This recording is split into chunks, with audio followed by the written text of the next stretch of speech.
heart and body extract to everyone. Anybody over 40 in the North American continent should be using this product as a preventative to keep their cardiovascular system healthy. Order your 2-month supply today by calling 866-295-5305. That's 866-295-5305. Or order online, hbextract.com. Heart and Body Extract, 866-295-5305 or hbextract.com.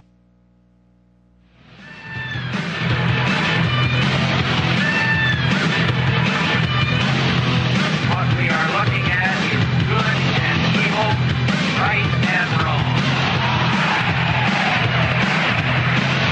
A new world order.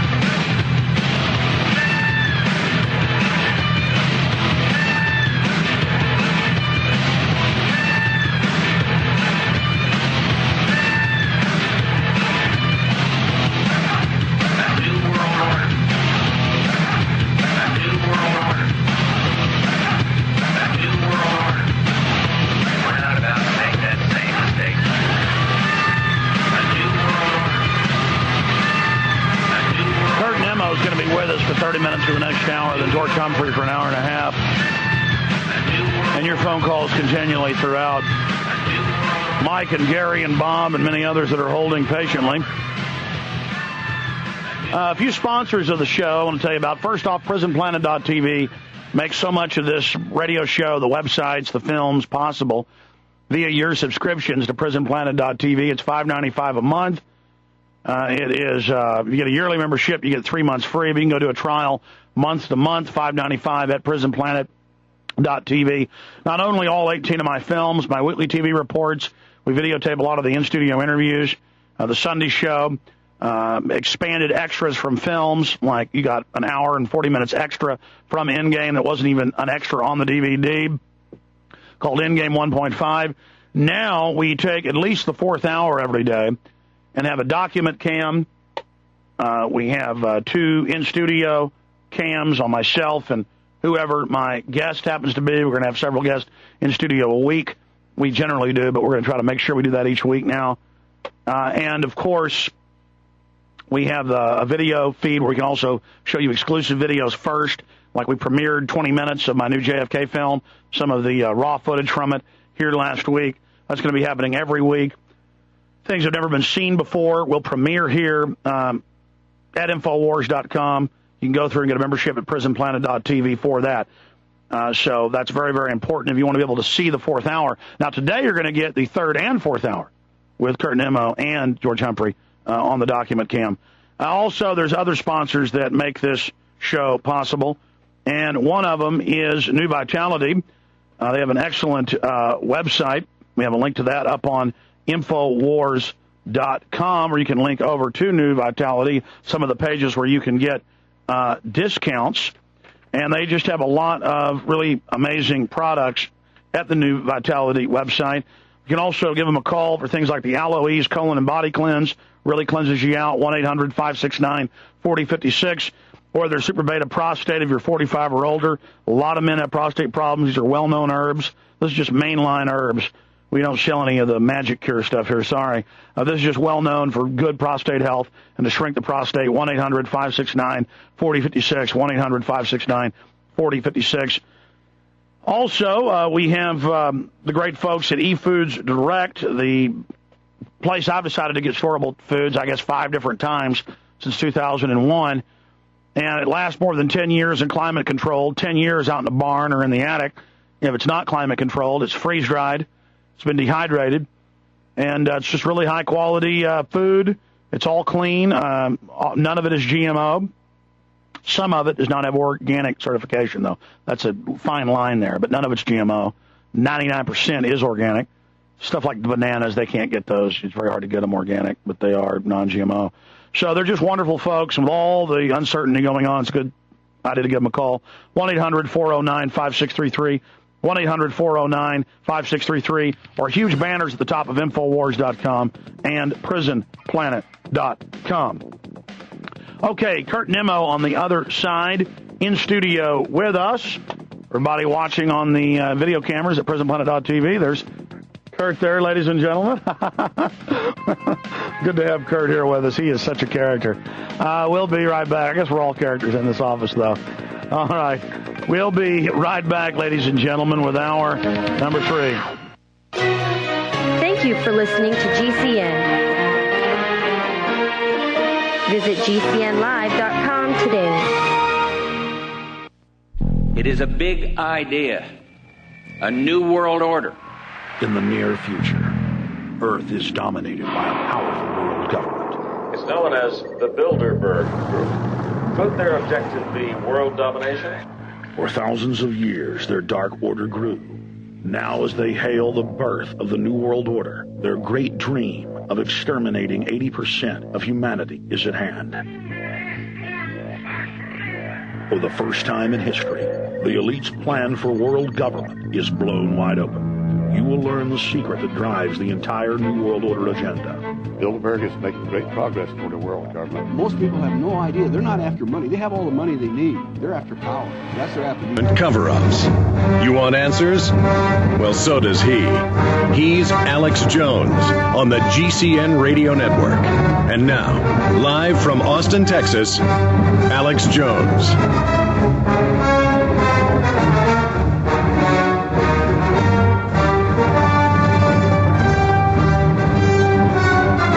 For the next 30 minutes, Kurt Nimmo is in studio with us. I'm going to get Kurt back in studio tomorrow for another little 30-minute visit. He is busy in there like a little bee, updating InfoWars during the breaks, and he has come in to visit us from his abode in New Mexico, and we appreciate his wife letting him leave the little command carrier out there in New Mexico and visit the mothership, the flagship, here in Austin, Texas. Kurt, what do you think of our info bunker? Well, it's great. I mean, I understand it was called the submarine. Yes, the submarine is the internal nickname, because there's wires and people all in close proximity. The anthill's another good name for it. It's a good setup. Yeah, well, we need to get a bigger office. We have people on top of each other.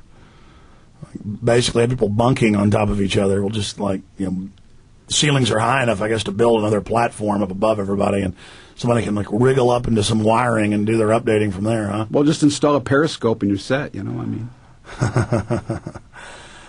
Kurt, there's a lot going on. I want to take some calls coming up the next segment, but I figured you'd want to talk about, because I know she posted a lot last night on InfoWars about this, how they're now saying, they even publicly say, stop having your focus on Al-Qaeda. Now the new terror threat that's going to attack America is Iran. When Iran is saying, we want peace, we want peace, we want peace, and has let the UN run all over them. They have no nuclear weapons, but it doesn't matter. Well, no, it doesn't, because, the neocons have said from the start they want to attack, Iran. Iraq, Iran, Syria. They've told us all along what they want to do, so that's nothing new. I mean, this is just what they want to do. And so they're setting the stage for it. Well, they certainly are. They certainly are. Do you think they're going to attack them by the end of the year?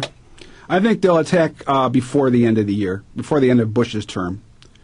What's his name? Podhertz? I don't know how to pronounce the guy's name. Major neocon said that they want to attack. And in fact, he told Israeli television they will attack before Bush leaves office. Boy, I tell you, Israel is really getting obvious about the amount of control they've got over our government. Well, AIPAC's in there, and they're in Washington lobbying the government, and pro-Israeli neocons are ensconced in the White House. So there you go. They're in control. But Lebanon didn't go too well, and neither has Iraq on a lot of levels. I wonder why the Israeli lobby, some of the other interests as well, the weapons makers.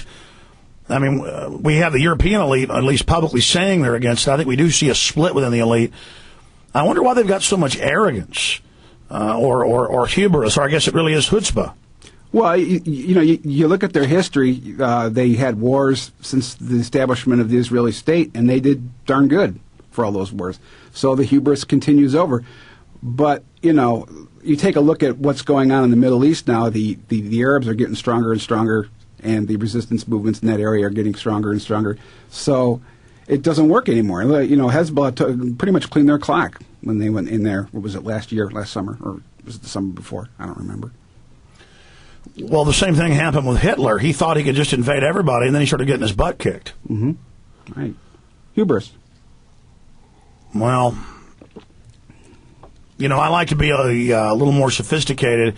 I do believe Israel is one of the dominant lobbies and certainly wants all these wars and certainly brags openly how they run the U.S. But to a certain extent, there are other lobbies that also want war. You know, I mentioned the weapons manufacturers. But if they destroy the nation that's their base of operations, how are they going to continue to do this? I guess the view is they're globalists, so it doesn't matter. Well, I think the defense contractors don't think beyond the quarterly earnings statements, just like any other large multinational corporation. They don't think about it. Kurt, I agree with you. We're about to break. Come back. We'll talk more about Iran. Stay with us.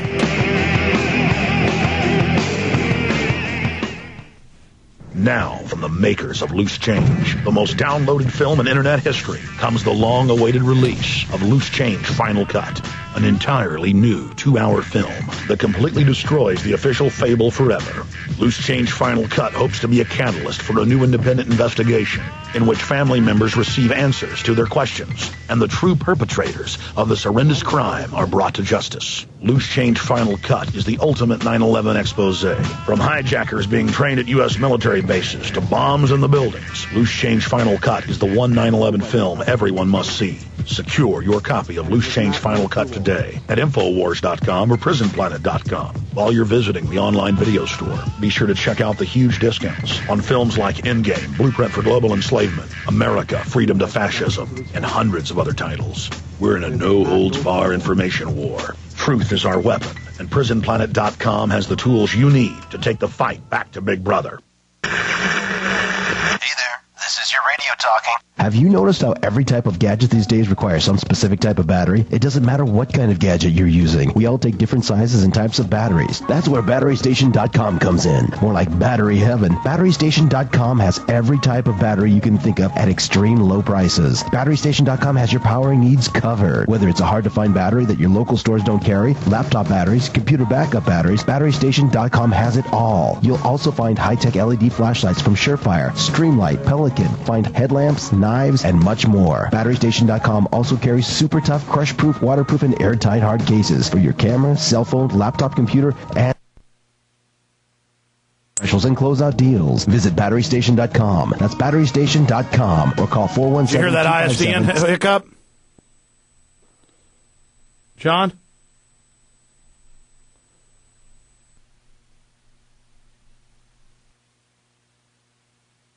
Oppression and tyranny, the struggle between freedom and fascism, comes a story about two people who are faced with a challenge to stand up and do the right thing for liberty. John? Yeah, I heard that. So you've got Skype as a backup, right? Yep. I just reconnected, so we're good. Good job. Thanks. Thank you.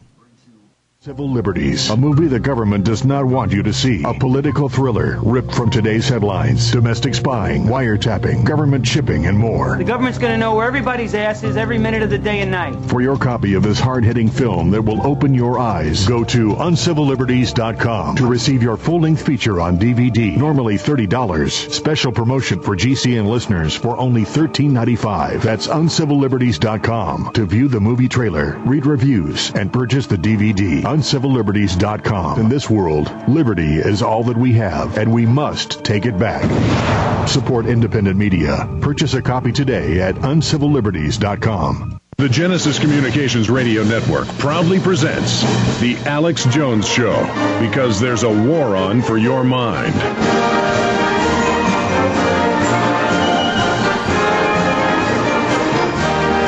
Mike in Canada, Gary, Bob, and others. The number to join us today on the show is 512-646-5400, 512-646-5400. And to inaugurate Kurt Nimmo being in studio today, I'm even wearing a sports jacket. For everybody out there watching, to honor Kurt. Kurt, you have done, and all the viewers, I'm going to start wearing a three-piece suit in here for you on the show. No, I'm just joking. Don't hold your breath. Kurt, I just really appreciate the great job you've been doing on the website. I want to talk briefly about some of the changes in InfoWars, the changes that are coming to Prison Planet. And there's going to be even more we're going to be adding to InfoWars in the near future. But before we do that, continuing with Israel. I mean, Israeli prime ministers, Israeli members of parliament, and others have said, Ariel Sharon said, we own and run the U.S. Congress. And so he does deserve, that does deserve to be talked about. It's just at the same time, there are other global interests based in London, based in Europe. The Rothschilds dominating that, but there's also a lot of British lords and others that I feel like have given Israel and the neocons the ball.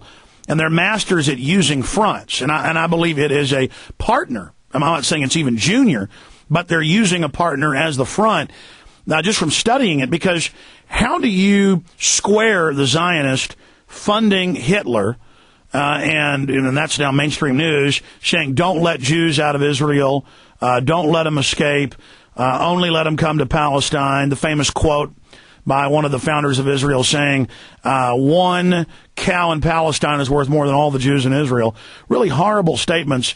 And then how do you square the U.S. government bringing Nazis in and then paying Israel hundreds of millions of dollars to radiate 110,000 Jews with the ringworm children and all the Nazis that were here and the eugenics program? And the head of the Genome Project, who was the head of the eugenics program, Dr. Watson, saying blacks basically aren't humans and having to step down 6 months ago. I mean, my point is there's that whole Zionist ilk to all this and that whole Kabbalistic thing that, that Zionism grew out of. But then there's also, there is this Nazi, occultic, death cult, occultism. People say, oh, Nazi death cult, ha, ha, ha. I mean, that's real. That's in the history books. That's what they're into. Hitler and the torch running through all the cities in 36 that were then later attacked. The original Olympic flame has never been extinguished from Hitler lighting it in 36. That comes from the eugenics, 2,400 years ago in Greece and the torch lighting about who the Superman is, who's related to Hercules. The Nazi ideals came from Plato. For those that haven't read Plato's Republic and some of his other writings. So that's what, I try to cover it all. It's a very sick amalgamation at the top. And so if you fight against killing Jews and fight against the New World Order doing it, you'll get called a Nazi. If you fight the New World Order, they'll call you a Nazi. But then if you're Arnold Schwarzenegger, who brags about how he loves Hitler and wants to be worshipped, and his dad was an SS officer, then you get ADL awards. I mean, what I'm saying is there's more to it. It's very, look at them worshiping the Olympics right now. Hitler drew the rings, and he designed it all, the chalice for the flame. I've got documentaries where he, what's the film, Architecture of Doom, goes through all of his architecture, and Albert Speer, who he later made the, head of the German economy, who was the architect. I know all this, so I know there's more to it. And really, I just, at the end of it, I see them as a cultist on both sides working together. Well, I think that Hitler, actually, when you think about it, the Zionists were just looking for a place at the table. What they wanted to do is establish their state in the Middle East. I think that the globalists are basically just using them to, it's a beachhead in the Middle East. The Middle East has to be domesticated, and that's precisely what they want to do. You take a look at Islam does not support usury, does not support the banking industry, and this is one of the last areas that the globalists want to take over. And I think that the Zionists are basically just at the table getting their what they consider their fair share of what's going on in the Middle East. Now, let's be clear. Saying that there's multiple parties to this does not give the Zionist a free ride here. It's intellectually bankrupt, like when I make a film like Terror Storm, exposing that Israel premeditatedly attacked the USS Liberty, and now the NSA documents have come out and it's been totally proven. But we already heard from the pilot and the officers on the ship. We already knew. I got a lot of heat for making that film from the whole pro-Israel, pro-war Zionist camp. But then conversely, I got heat saying because I pointed out that LBJ was involved from the start and that there was a deal between him and Israel, that I was supposedly giving them a pass. No, I'm showing the interconnectivity. It's like if two guys rob a bank. To say there were two guys instead of one doesn't say that the one guy isn't just as guilty. It's giving people the full spectrum, because where did I come about with my ideas about the Liberty? I've interviewed more than 20, including deceased admirals, Admiral Moore. Those interviews are all on the web. the Admiral Geist, Admiral Moore, McGonigal before he died over a decade ago, the ship's doctor. I mean, I've been selling Loss of Liberty for like 7 years now, 8 years. I guess longer than that, since it first came out. Tito, the fellow that made it, I've had him on. So again, I'm trying to get people to be more complex in their thoughts is what I'm saying. Well, the Liberty is an interesting situation. The Israelis were killing Egyptians. That's basically what they were doing. And the Liberty was an intelligence ship, and they didn't want them to know that. So that's why they tried to take them out. Well, not to disagree with you, Kurt, but that's the cover story, and that certainly was going on. In fact, Ariel Sharon was running the slaughter. But if you really look at it, and from what I learned this from the people that were on the ship, what they later found out, that they wanted to blame an attack on Egypt, and that it was like killing two birds with one stone, and that they wanted to go ahead and start World War III. It was kind of a Gulf of Tonkin Part 2. Yeah, I'm not aware of that. You know what? I need to... You know what? We have listeners that can do this because I'm so busy that you see how small the crew is here. We're so busy we never have a chance to do it. Somebody ought to go dig up the 20-plus interviews I've done and make transcripts of it and maybe piece it together as an article from the quotes of the people that were on the ship, because that's where I got all that, was from them. And they would correct me and say, no, we don't think it was just about the massacre. We think it was about attacking Egypt. And again, what do you see in Operation Northwoods? You sink your own ship and blame it on an enemy. Well, it's standard false flag operation. Standard false flag. What do you think is going to happen if they do attack? Oh, the Middle East will go up in flames. I mean, Iran is not Iraq. They're far much more. They're more military ready. They have a military that's ready to go, whereas Iraq was in shambles after 12 years of sanctions. So it'll be a mess. It'll be a mess, and I think the neocons want it to be a mess. I really do. That's right. Create a crisis so big that we have to get behind it because America's losing, and they've blown up our carriers. They said they had 11,000 missiles aimed at our ships, and then the Pentagon keeps ordering the Navy to bring them up within missile range, and the Navy said if you push our ships back 10 more miles, we wouldn't be in range of these short-range missiles that they've got, the Sunburns and others. Mm-hmm. And so that's another reason Fox Fallon quit. He could smell they're getting ready for a false flag.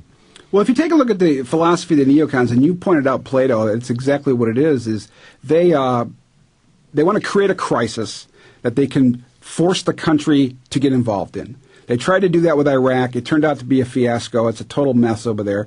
With Iran, they want to just increase and intensify that ability to rally the American people. And you saw at first how the American people went for the Iraq war. I mean,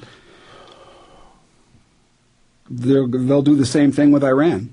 But it's like a heroin addict. They got to take bigger and bigger dosages, and it has lesser and less effect. It's like an alcoholic who couldn't drink 3 shots of whiskey when they started out, and now they're drinking 20 shots and can't get a buzz.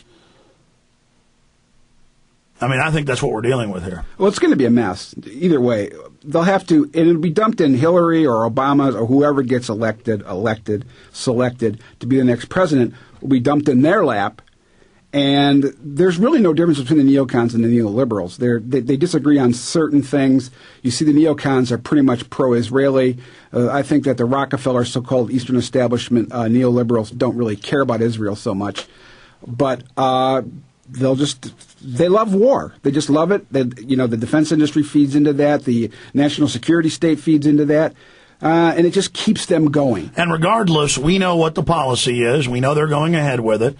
And we need to stop it. Do you think they'll stage some type of provocation before they go in? Another Gulf of Tonkin situation? Yeah.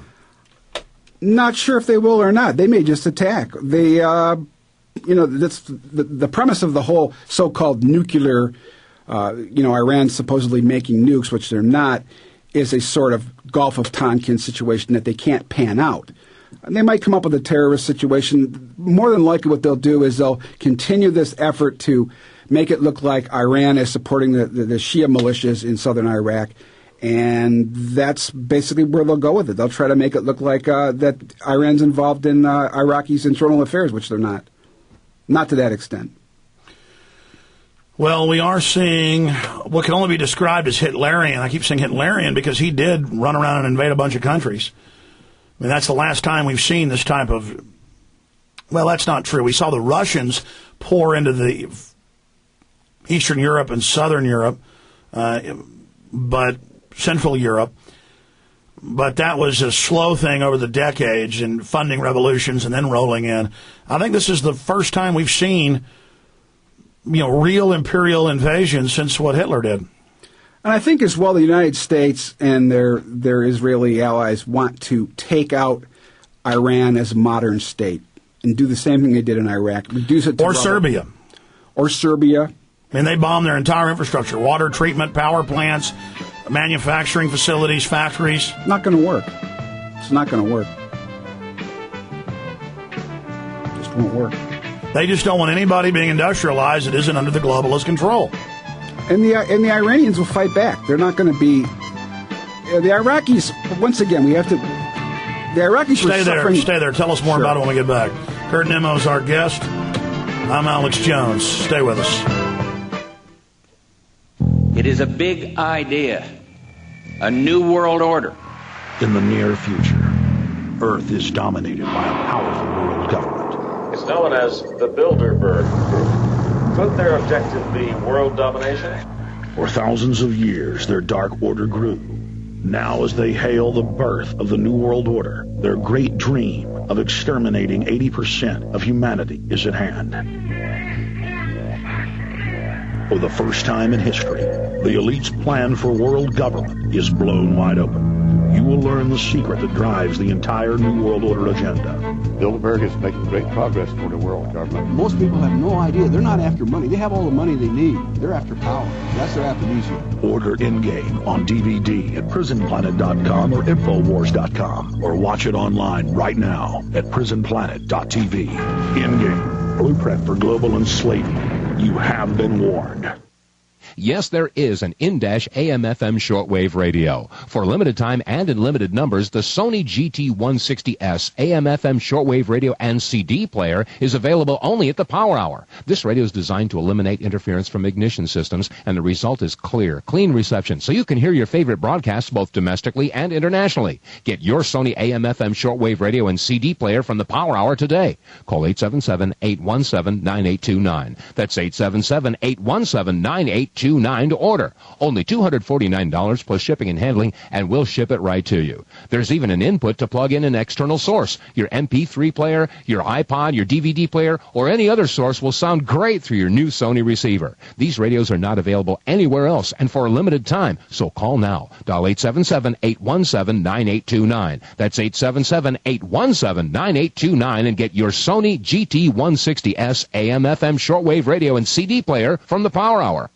Our beloved republic is on her knees. The forces of globalism are destroying national sovereignty worldwide. But in liberty's darkest hour, there is hope. For the first time in modern history, the people are beginning to wake up. It is essential that patriots worldwide accelerate their fellow man's understanding of the New World Order master plan. We have a short time frame to fully awaken and energize the people to meet this threat. In the info war, PrisonPlanet.tv is a powerful weapon in the battle to regain our freedom. PrisonPlanet.tv is a vault of forbidden information. All 18 of my documentary films can be downloaded or streamed in super high quality directly to your computer or iPhone and shared with others. Thousands of special video reports, from tainted vaccines to martial law, can be found in this online video library. My weekly news television broadcast, thousands of exclusive audio interviews, and so much more. The InfoWar is waiting for you to set it free. Join PrisonPlanet.tv. Burn the info bombs to disk. Put them on the file-sharing networks. Bring down the New World Order. PrisonPlanet.tv.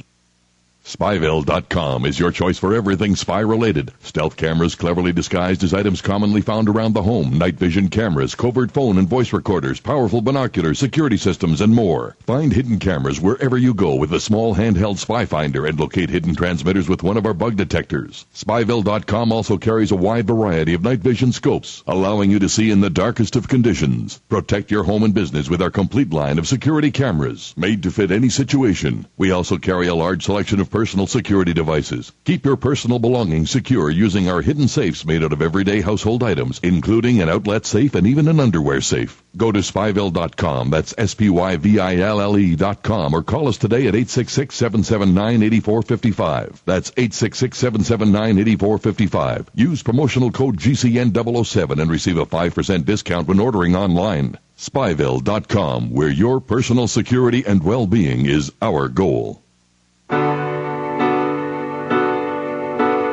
Day after day, alone on a hill, the man with the foolish grin is keeping perfectly still. But nobody wants to know him, they can see that he's just a fool.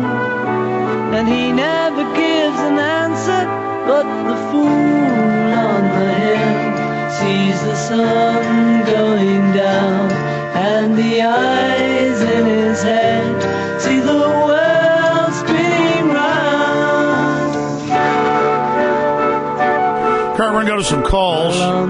George Humphrey's coming in as well.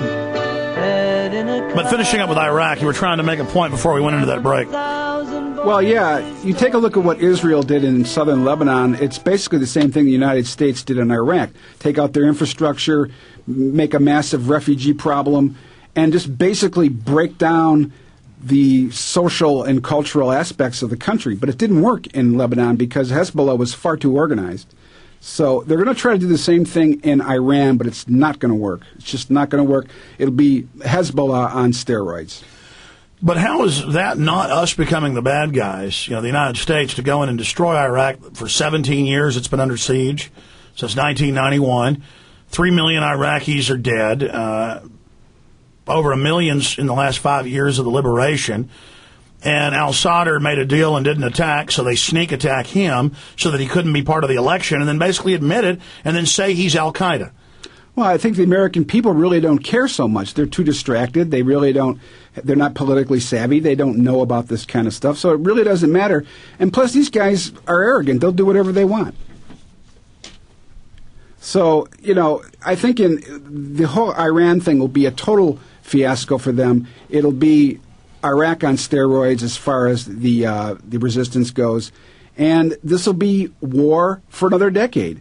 And I think the neocons realize this to a certain extent, and that's precisely what they want to do. They want to rally this country and turn it into a war state, more so than it is already. And that's what 9/11 was all about. It's the same thing all over again. No, that's it, exactly. And then arrest you if you criticize it, ban free speech, wiretaps on everybody. They're just announcing everything that's 180 degrees the opposite of what the United States is supposed to be about. Right, and they can usher in their control grid, and it's a perfect excuse to do so. And then stage more terror attacks along the way. Right. And on top of that, overlay a bunch of propaganda by the corporate media, and a lot of Americans will buy it, unfortunately, because they intellectually are not up to speed on this stuff. Well, there is hope. I mean, in the process of all of this, the government's gone from a two-party system, people being fooled by one party, and then 4 years later the next party. That's not happening now. 11% approval ratings are lower in some cases. People may not know the details, but they know they're being lied to. And I don't think they're going to get away with it. I think they've bit off more than they can chew. I agree with people like Mike Rivera, who thinks it's just going to collapse like the Soviet Union. I would have to agree with that. Unfortunately, in the process, a lot of people will get hurt. A lot of people will be ushered off to camps. A lot of people may be even, I hate to say it, killed. These guys aren't going to give up. They're just going to keep rolling. And it's up to us to stop them. Well, a lot of it is that if you study elites and elite psychology throughout history, they're bored. They're tired of hookers and money and helicopters and palaces and ski resorts. They like war maps and evil stuff and killing people and assassinations. It's fun for them, Kurt. Yeah, definitely. Well, they're sociopaths and psychopaths, and they're power freaks. So, that's exactly what they'll do. Absolutely. We got time to go to a call. We'll take some more calls after the break, and then George is going to be coming up. Mike in Canada, you're on the air worldwide. Hey, Alex, how are you? Good, sir. Good. I just wanted to say, I learned how to read when I was 3, and the first thing I saw was Christmas presents from Santa Claus under the Christmas tree before Christmas. And ever since then, very skeptical about stuff. And with things that are going on now, I can't believe that McCain can over and over and over again say things that aren't true, and everyone believes it. Well, everyone doesn't believe it. There's an illusion that you know the truth, but that nobody else knows it. That's the final illusion that has to fall, is that we're all alone or we're the minority. We are actually the majority, but we are not motivated. We are not as outspoken. We have to get the majority to stand up and take action. Definitely. Yeah, for sure, but I try to wake somebody up every day as to what's going on, and like any topic like JFK, the USS Liberty, Pearl Harbor, all kinds of things that are easy to prove. And it's unbelievable how much effort it takes to wake somebody up to something like that. I hear you, and I appreciate your call. Just keep it up, sir. Hey, they certainly got egg on their face about the USS Liberty. I mean, the Chicago Tribune and others reported the NSA document that our government said intercepted it when they said just what the pilot said. 3 times refused to attack and was told do it. I mean, that's an American. I'm not going to attack. Attack. That's an American. I'm not going to attack. We'll be right back. We're on the march. The empire's on the run. Alex Jones and the GCN Radio Network. Someday, cancer, diabetes, and poor health may disrupt your life. Are you going to be the 1 in 4 who gets cancer in their lifetime? Well, now you can set aside your worries and offset that chance with Alka-Vita. Alka-Vita is a pure elemental liquid silicon that is high in oxygen and highly alkaline to help balance our acidic lifestyles. Fast food and unhealthy habits contribute to excess acid and the undesirable effects that lay foundations of disease and poor health. Do you remember the old saying, an apple a day keeps the doctor away? Those words of wisdom are true. Your body heals itself when eating well, rather than fighting the effects of chemicals like corn syrup, sugar, preservatives, and other unpronounceable ingredients. Your body is the best pharmacy in the world, and with Alka-Vita, it can help your body naturally neutralize excess body acid and help hydrate your body, promoting the energized, healthier you. Go to alkavitahealth.com. That's ALKAVITA health.com, or call 800-651-4011. That's 800-651-4011. Greetings, I am Dr. Buell Von Schenk with the White Paper Chronicles. Mr. Steve Schenk with his fearless radio program is correct when he says the solution to our difficult times is to store food and get healthy. My comrades and I of the media don't want you to panic. We, unlike fearless radio, try not to tell you about the food control legislation, Hurricane Katrina, the American famine, families unable to buy food. If we told you the solution to all these problems is food, you'd panic and run out and buy up food before it disappeared, or you couldn't afford it. You'd completely mess up the perfect strategy for population control, and they'd kick us out of the Survivors Club. You are a sissy chicken if you call JMSEFoodsDirect.com and order food. This is Steve. Call 800-409-5633. On the web, efoodsdirect.com. 800-409-5633. You'll be considered a little bit crazy, but there's no such thing as a little bit dead. Fact. Rapid industrialization has resulted in environmental pollution, and its curse on world health is staggering. We live in a toxic world that is bombarded by 7 new chemicals each day. The human body is amazing and efficient in design, but because of the polluted world in which we live, is unable to remove all toxins. The solution: detoxification integrated with Electro-Chi Premier Energy Foot Spa. The Electro-Chi Premier Energy Foot Spa helps to aid in cleansing the body of harmful toxins while energizing and oxygenating your entire body at the cellular level. Detoxification works with the Electro-Chi Premier Energy Foot Spa because it addresses the needs of individual cells, the building blocks of human life. For mental clarity, restored vitality, a stronger immune system, clear skin, and health in every aspect of your being. Order your Electro-Chi Premier Energy Foot Spa by visiting NutriMedical.com or call Dr. William Deagle at 888-212-8871. 888-212-8871.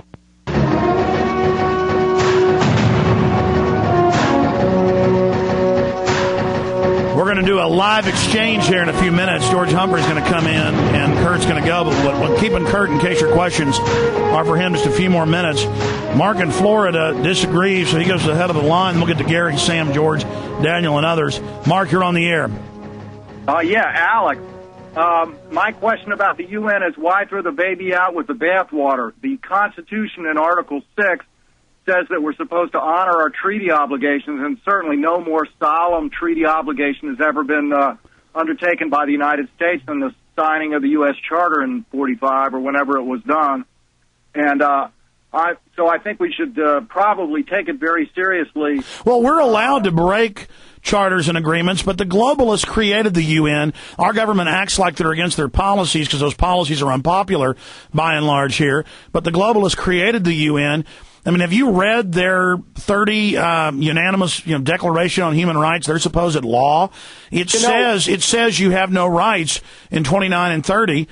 I mean, the UN, sir, let me stop you. The UN ran the murder, as we told you 10 years ago, plus, but it's now come out that the UN ran the murder. They didn't let it happen in Rwanda. They ran the murder. I see you nodding your head, Kurt. Oh, yeah, absolutely, 100%. They did. So that's really my question to you. I mean, is it a totally depraved organization at this point? Because I hear you talking about things like white slave rings and I don't know what, maybe it's estriol that goes into the tetanus injections, E3, and these kind of things all being run from the UN. Is it completely depraved, or is there something that's salvageable? I mean, when somebody like who's the fella who? Yeah, there's one of the top guys on the UN Human Rights Committee. It's a good question. Let me answer it off air with you gone. Kurt's got to jump in a minute. Okay. I mean, it's a very good point. There's good people in the FBI. There's good people in the CIA. There's good people in the UN. The structure of the UN is a fraud. Now, I said when one of the head guys in a UN Human Rights Committee said that we need to investigate 9/11, it could be an inside job, and he's at Princeton, that we should use UN committees to investigate. I think that's always good to have a separation of powers. It's just that they don't have any governmental power to come over here. And I said when 9/11 happened, they'd probably have it finally come out in the UN that the U.S. was involved, but then act like the U.S. ran it all to demonize nationalism in the U.S. I mean, Kurt, you've been listening for years. How many times have I said that would happen? All the time. I mean, the thing with the United Nations is I would be all for them if they would adopt our Constitution and Bill of Rights. I'd have no problem with them. But they don't. Like Alex said, it's a privilege. Their rights are granted under privilege. Well, I mean, I have no problem if countries want to get together on a voluntary basis.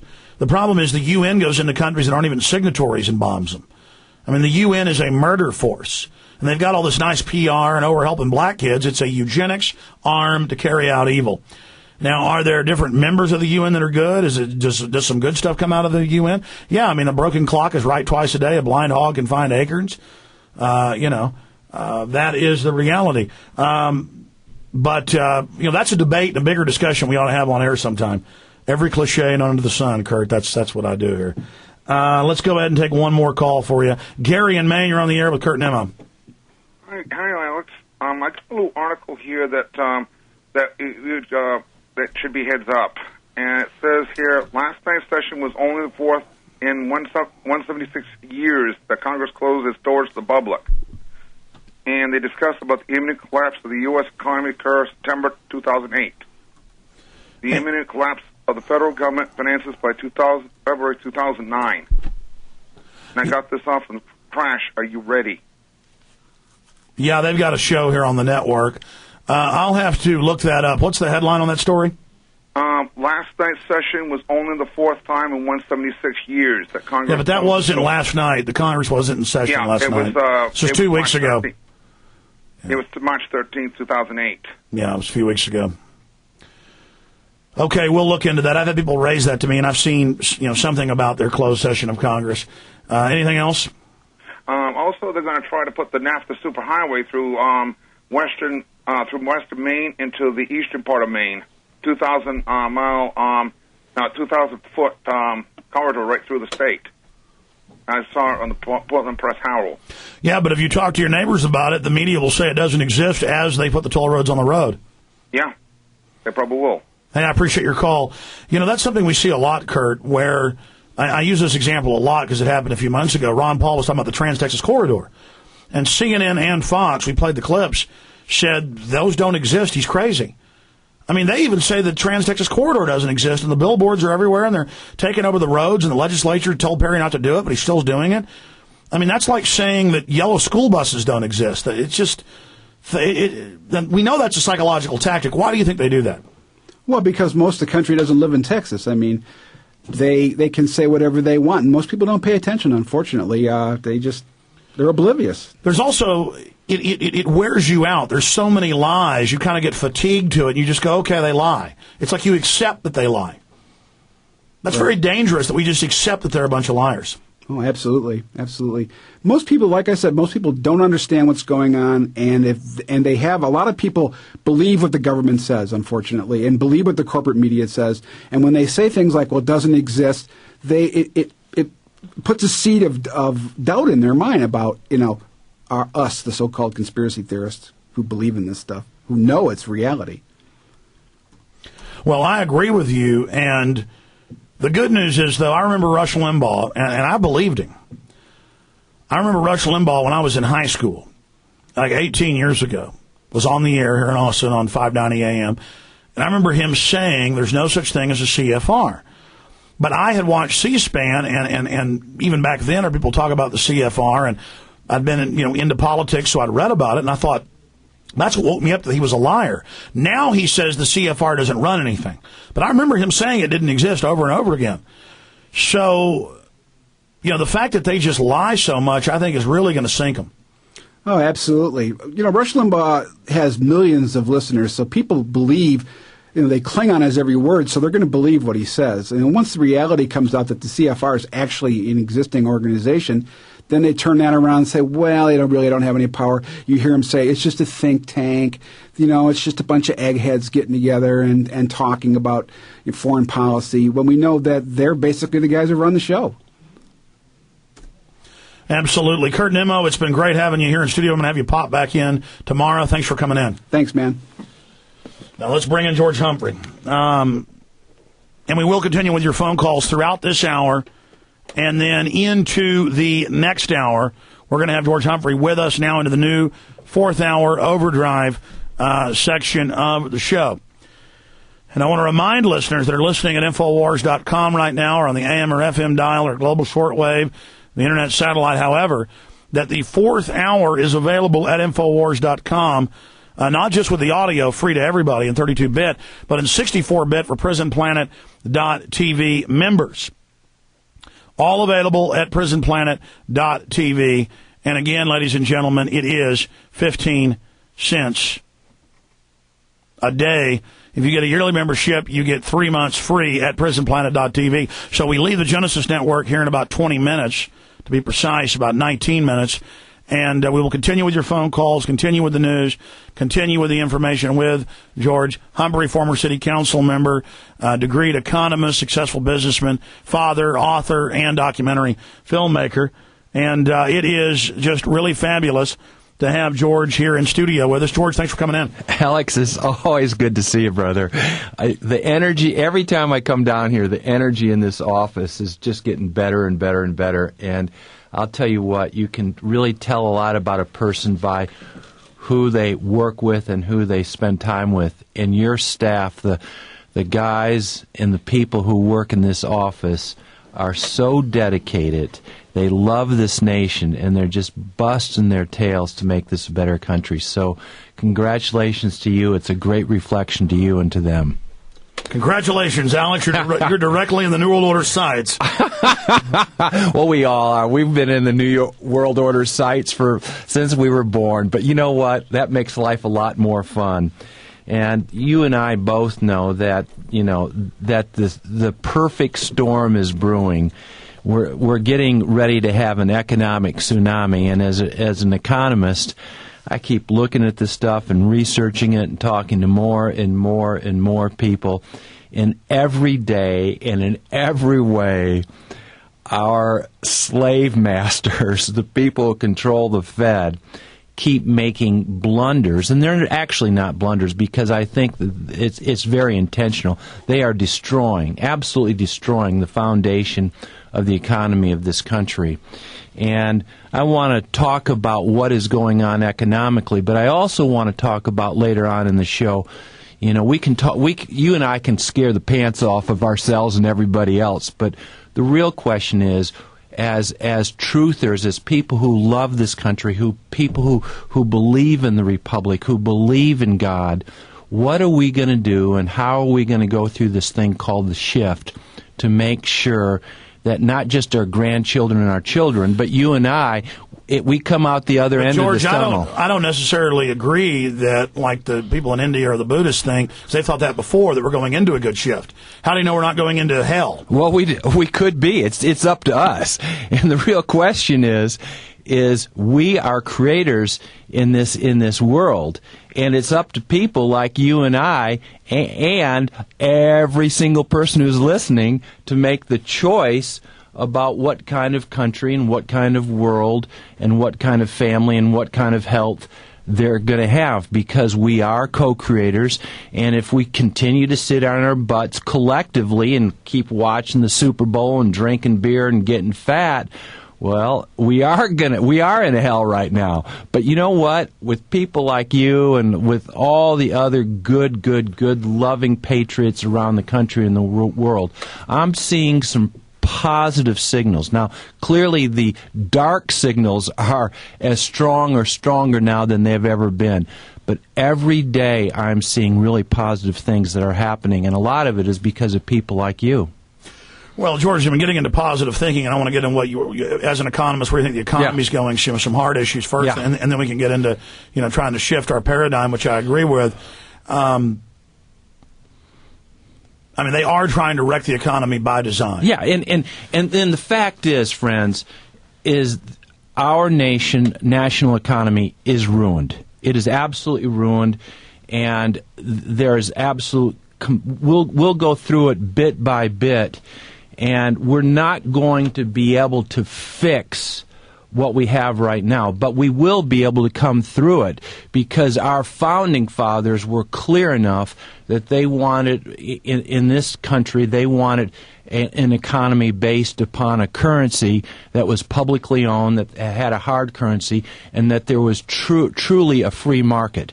Now, we keep talking on CSNBC and on Fox, they keep talking about free market, which is just such a bunch of horse hockey. It's just amazing. But there's about 6 different issues as an economist that are the fundamentals of this economy.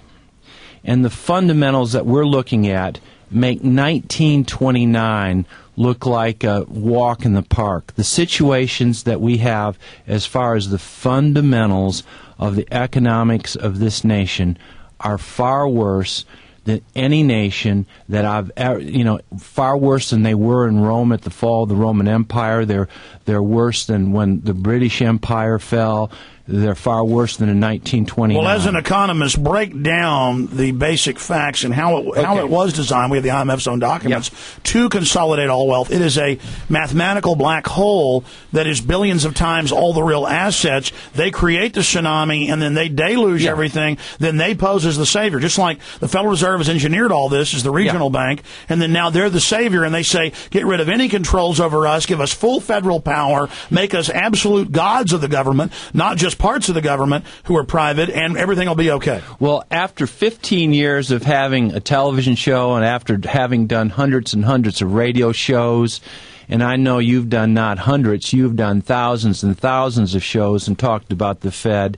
More and more people are aware of it right now. But the fact is, and this last week, I had lunch with 4 or 5 top brokers from around the state who were all making, between $500,000 to over $1 million, and they were bright guys. They love this country. They had no idea about the Federal Reserve. They had no idea about the plunge protection team. They had no idea about the vast manipulation. They had no idea that our banking system was put in as Article 1 of the Constitution, because our founding fathers knew that to have a free country, we had to have a free and balanced economic system, which we do not. Now, clearly, as probably 95% of your listeners know, the Federal Reserve banking system is neither federal, there are no reserves, It is a private corporation controlled by European financiers that are called black shareholders. It has never, ever been audited. The GAO has come out on several occasions and said it's never been audited. And it is basically a Ponzi scheme, as you've said 1,000 times, to transfer, to siphon wealth from the productive middle class to the not the guy making $250,000 or $500,000 or $1 million a year. We're talking about the ultra elite. Yeah, the general public thinks somebody with a good golf membership and a Mercedes is the elite. They're not even gnats on the back end of the machine of the power elite. We're talking the power elite issue trillions in credit. Yes, I mean, if you're a billionaire today, they don't let you in the front door. They might let you come in the back door and pamper you for a little bit. But the names that we hear about Bill Gates and Warren Buffett.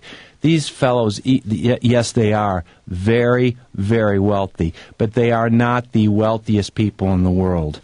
And, this is such an amazing situation, is that the concentration of wealth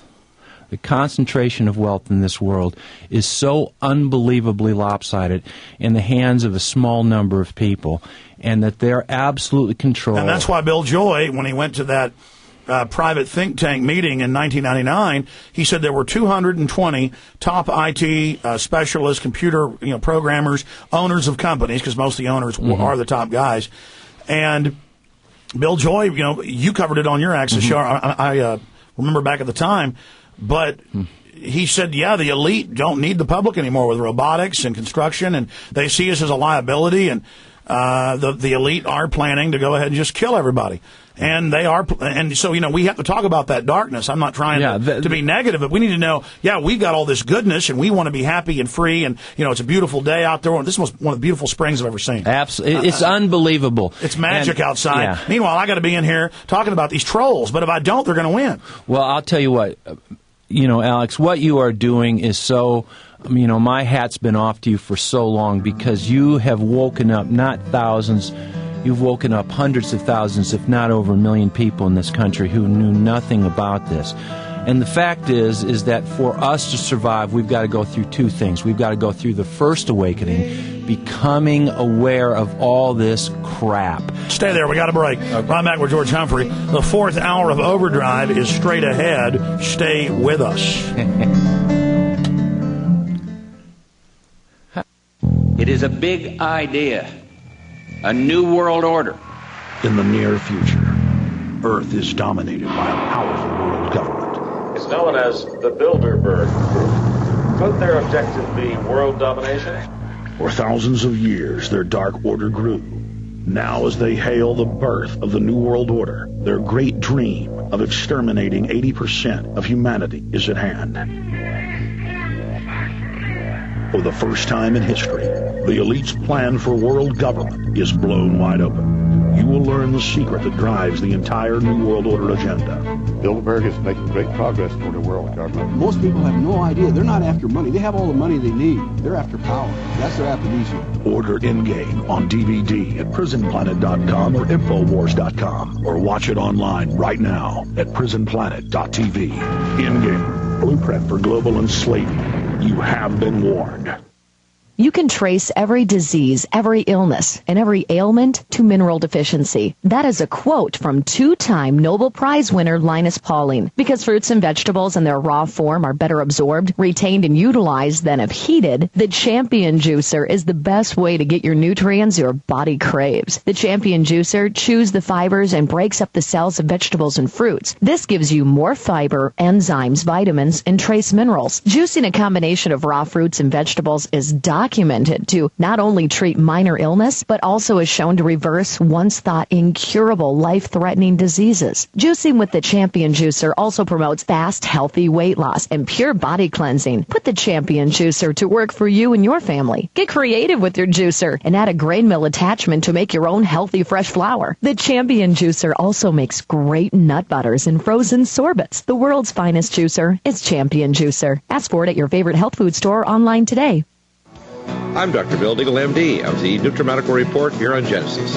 Allison's natural antibiotic from Alamax Nutraceuticals US is a real thing. This amazing molecule is a stabilized antimicrobial, antipathogenic killer from fresh, never-before available garlic. Allison molecule is biologically active against all bacterial pathogens, viruses, fungi, parasites, TB, and it kills flesh-eating bacteria, MRSA, Acinetobacter infections, and ravage our everyday health. Taken daily, it removes these stealth pathogens, clearing our bodies of disease activators that cause chronic health issues and means a much higher level of wellness for you and your family. Order today for fighting disease, turning on your immune system, activating infection-fighting properties against sinus, lung, bowel, skin, Lyme disease, nail fungus, colds, flu, ringworm, gum disease, diarrhea, athlete's foot, and cholesterol. Secure online ordering is available at NutriMedical.com or call 888-212-8871. That number again, 888-212-8871 for the most powerful natural antimicrobial available.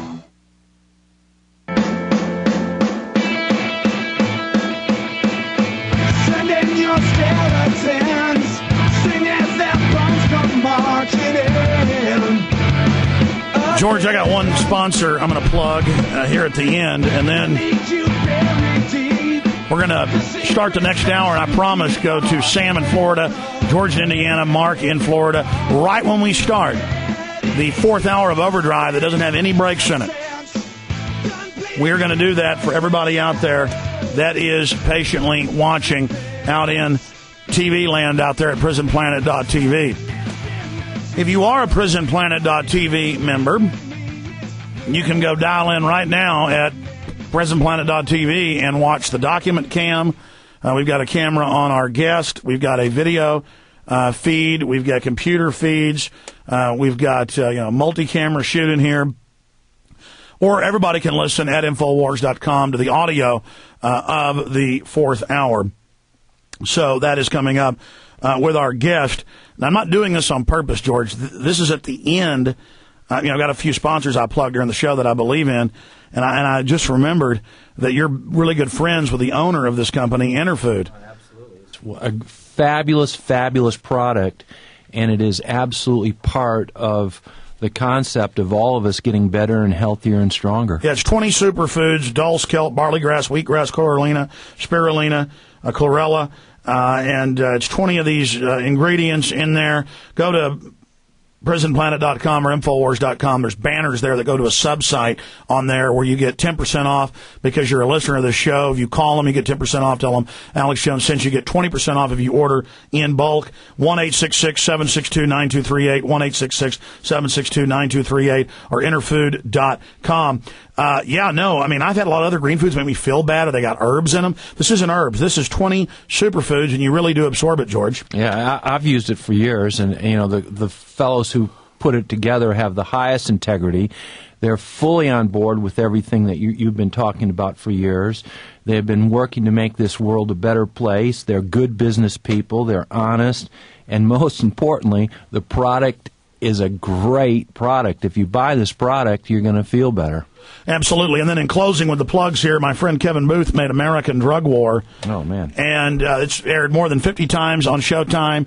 Everybody's talking about it. This has 3 hours of extras on it. It's discounted out of the gates at Infowars.com or by calling 888-253-3139. We're about to start the fourth hour of Overdrive. Again, you need to go on the web if you're listening there at Infowars.com. It's those streams, not the Genesis streams or other streams. You got to go to Infowars.com to hear the full hour commercial-free with George Humphrey. But real fast, let's take one quick call before we end this hour. Sam in Florida, you got about a minute and a half. Go ahead. Hey, Alex. Sam, I'm here in Florida. Been following you for a long time. Actually, I did research since about '94 on the world elite and everything. And good job. Actually, when I ran into you, I actually found one of your videos, and I was like, man, this guy's right on. And I started, and you had a lot more information I did, so I started following you. Anyway, what I wanted to ask was, do you think the reason why this our administration in America right now is getting so bad, and they're almost like publicly getting bad, to the point where it's so obvious that it's almost like the global entities are actually trying to show that, hey, well, we can come in here, we need to take sovereignty from America. I totally agree. Stay there. Let's put him on hold. He'll be with us when we start the next hour with the Deep Behind Enemy Lines intro. We'll be back in 2 minutes after the show ends. We're going to stream some video to the video viewers at prisonplanet.tv. But we'll be back for everybody in just 2 minutes. It'll give everybody time to tune over to Infowars.com to the mainstreams right there with George Humphrey, my guest in studio. By the way, he is an author and documentary filmmaker. I will tell you about, it's not even his website. I gave it to somebody else to run. A great lady. It's fearorlove.com, but you can also get them all at Infowars.com. All right, we'll be right back, ladies and gentlemen, with hour number 4 of Overdrive. Stay with us. Thank you for listening to GCN. Visit. Good job, Jones. Hey, I really appreciate you. I'll see you tomorrow. Yep, we'll see you tomorrow. Thanks, bye. Good show. Of view. A world in which there is a very real prospect of a new world order.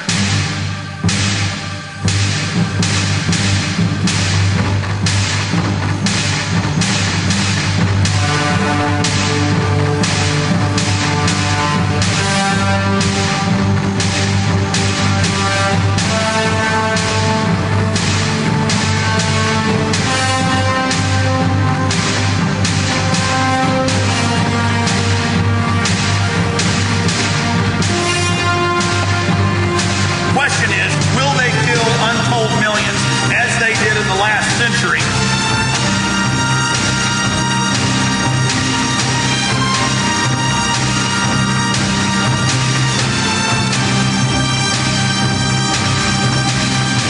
It is not the elite cockroaches that determine that. It is you.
Hello, folks. Thank you for joining us into the 4th hour of Overdrive.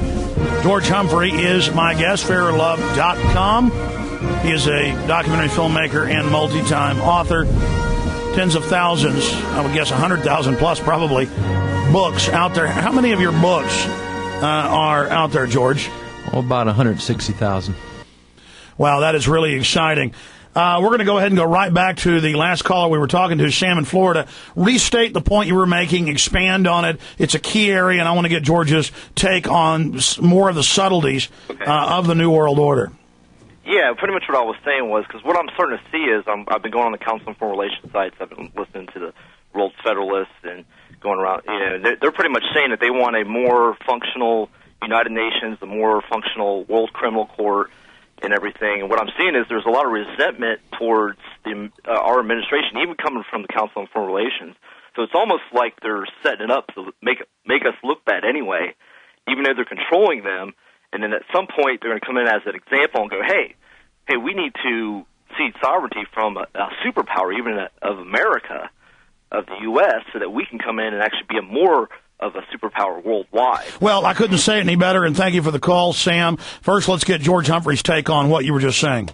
Well, I agree with what he's saying, and I think what you very first said before the commercial is that the level of evilness, the level of corruption, the level of just absolute blatant arrogance is just getting more and more and more bizarre day by day. Stuff that we're seeing on the television today, even 5 or 6 years ago, it would have been headlines. And now it's just, oh hum, they're doing it again. Oh hum, what's next? There's no doubt, George, there's a formula here with a behavioral psychologist. I mean, they on purpose, they didn't make them secret, put out John Yoo and Alberto Gonzalez's memos saying we torture children with pliers on their testicles. Because if they can get you to accept that, totally wild, depraved, something out of the movie Hostel or Saw or Jeffrey Dahmer, Silence of the Lambs, then they've got you.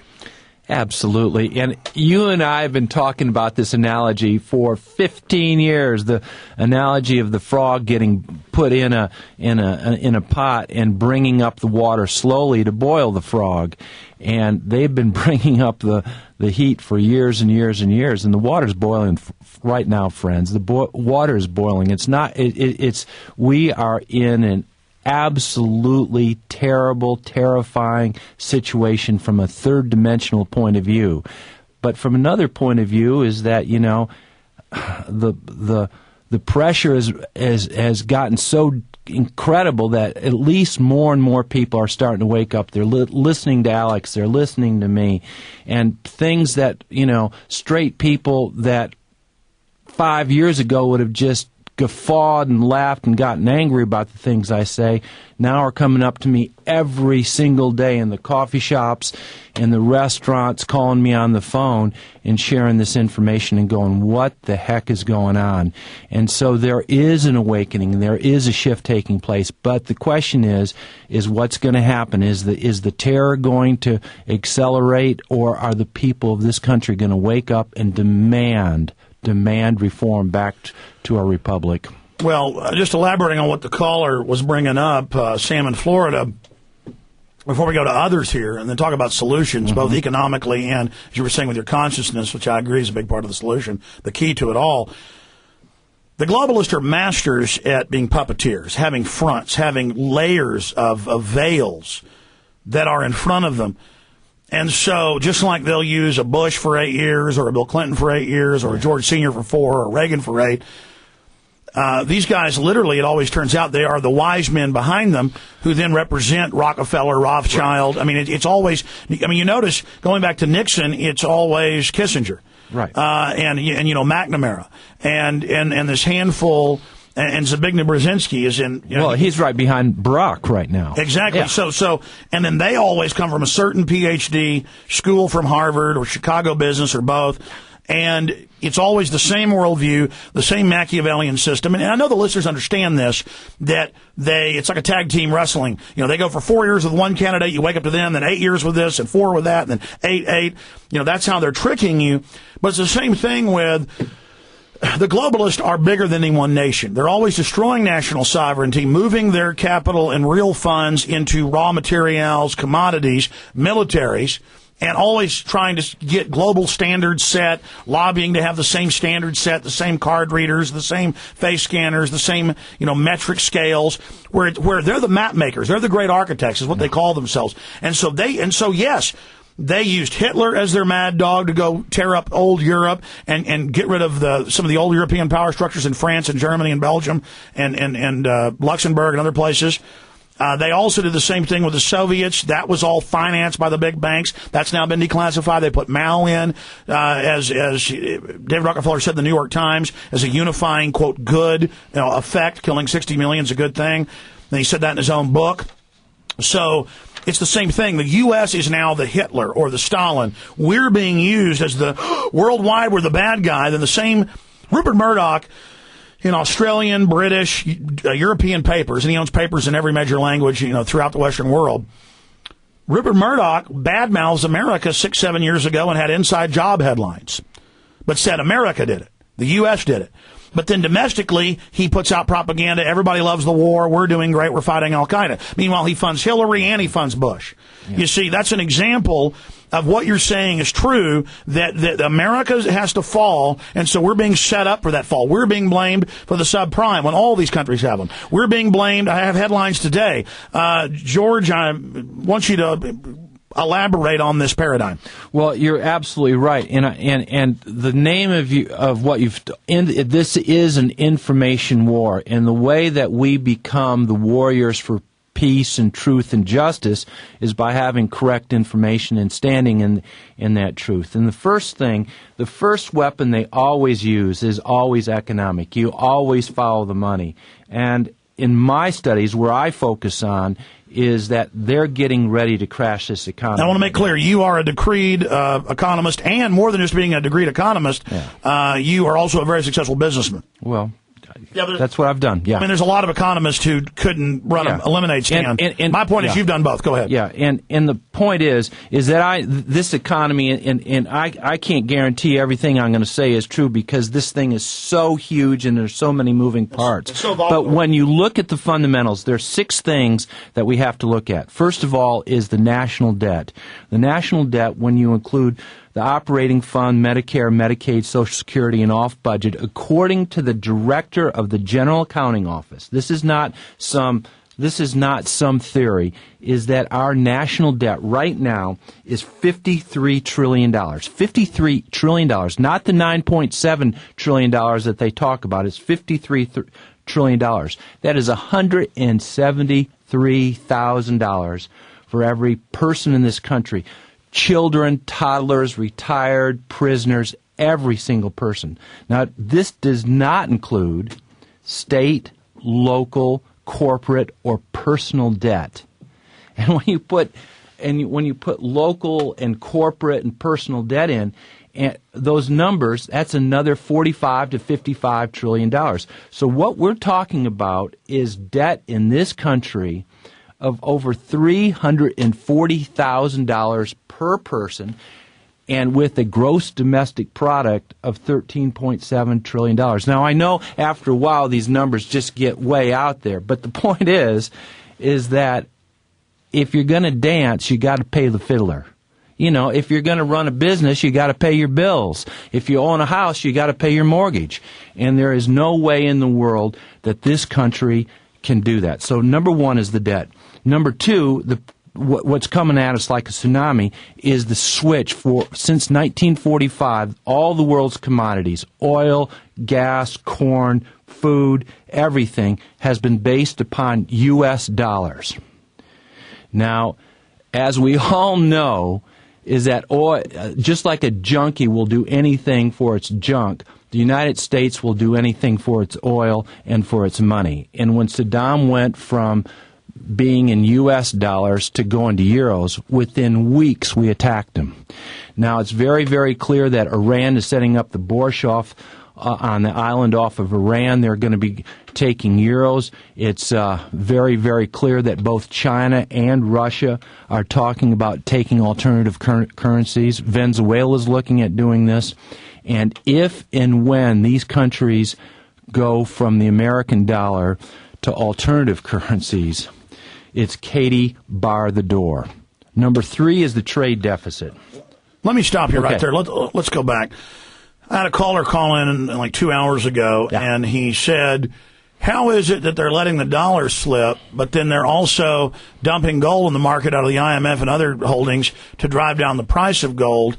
And he said that if they drive the price of gold down, the dollar will go back up in value. He didn't understand that the real laws of true free market are not in play here. And then from all the evidence I see, they want, and even the Times of London, Financial Times has said this, they want a slow slide of the dollar. They don't want a quick slide down. Now, so what's the globalist real policy, or are there fissures? Well, of course there's fissures because there's human beings within their group of people, and there is competition within their group. Jockeying. There's jockeying, and just like the neocons represent one arm of the Illuminati, as opposed to the more traditional Rothschild group, is that there is jockeying. Now, I believe that the reason the price of gold and silver is artificially low right now is not so much because the IMF is dumping gold and silver out there. It's because the plunge protection team and G7 are creating out of thin air $400 billion a month. Yes, and is what they're doing is that they're buying shorts. And all you have to do is take a look. Well, we know they're doing that too. Yeah. Yeah, and the shorting is what is the real way that they're keeping down price. Sure, but explain that. But then why do the globalists want a weak dollar? Well, quite clearly, because the American economy, the American culture, the American republic is the last bastion of strength to resist the New World, the globalization, the atheistic, just this Borg mentality. There are still people like us out there who believe in a republic and believe in sovereignty. And because the dollar it's been strong as a dollar for, last 100 years, is that the first way you destroy any country is by destroying their economy. And the number one target is their currency. Absolutely. And with the fiat currencies as we have right now, and with the fact that a vast, vast majority of the people of this country have no concept, including very educated people, about the Federal Reserve or about fiat currency or about the plunge protection team or about all the massive manipulation that's going on. And just as the movie The Matrix was about this illusionary reality, the reality of our free market system is almost in alignment with the Matrix. I call it a simulation of free market. It's only free market at the low level where we act. Yes. But in the true economy, it's all about destroying the free market and creating a monopolistic oligopoly. Absolutely. Or interlocking cartels with artificial scarcity. It's absolutely, and when you look at this, and you don't, this is not conspiracy theory, it's just conspiracy fact. And when you look at this very objectively and very honestly, one understands that there is a tremendous transfer of power from the middle and upper middle incomes to the ultra elite. And it is a mathematical formula that was put out by the Rothschilds back in the late 1700s and has been refined for the last 150 years. Now, one of the things, and the third thing that they're doing, is that just as if you have a business, if you have a hot dog stand, if you don't sell more hot dogs than you take in money, you're going to go broke. And the United States, for 100 years, had the largest trade surplus of any nation in the world. What made America strong was our manufacturing base. I can't say this strong enough or with this enough clarity, is that 40 years ago, manufacturing represented 43% of our gross domestic product. Families, man could work, the woman could stay home, they could have their kids have a good education, they could go on trips, they could have good medical care, and they could save money. Now, both the man and the women are working. They're getting deeper and deeper in debt. Starting about 6 years ago, the average families had more debt than they had assets. And now, instead of 43% of our economy being manufacturing because of NAFTA, it's 14%. Friends, we are quickly being moved toward a second world nation. If you don't make things, if you don't sell things, if you're not productive, you're going to be a slave. And the amazing thing is that the two sectors that have increased exponentially are the service industry and government. And by definition, clearly, neither service nor government creates any real wealth. And they're simultaneously contracting right now. Simultaneously, we see these areas contracting. Yeah, it's just amazing. This year alone, our trade deficit is going to be over $550 billion, which is 4% of our gross domestic product. This is just amazing. And on MSNBC and Fox, they're saying this is a good thing. It is just absolutely the biggest oxymoron.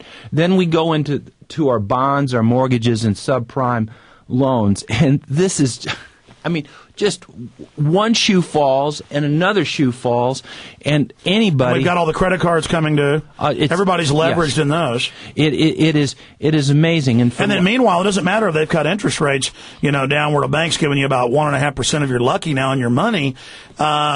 They're still not giving liquidity to people that want mortgages. Yeah. So what's happening is they're punishing people that do save. Yeah, and basically right now they've cut the interest rate so much that we're at what's called the Japan syndrome. No matter how much they use what's called monetary policy, it's not going to stimulate it. Why did Paul Volcker come out and say we should go to 15 percentage point interest rates and cut spending? And then I've talked to other economists here on air. They agree and say that even though he's New World World Order, that's the only thing that would make the dollar come back. Well, he's a tough old German, and as much as he is part of the New World Order, is that he has a traditional point of view about the economy.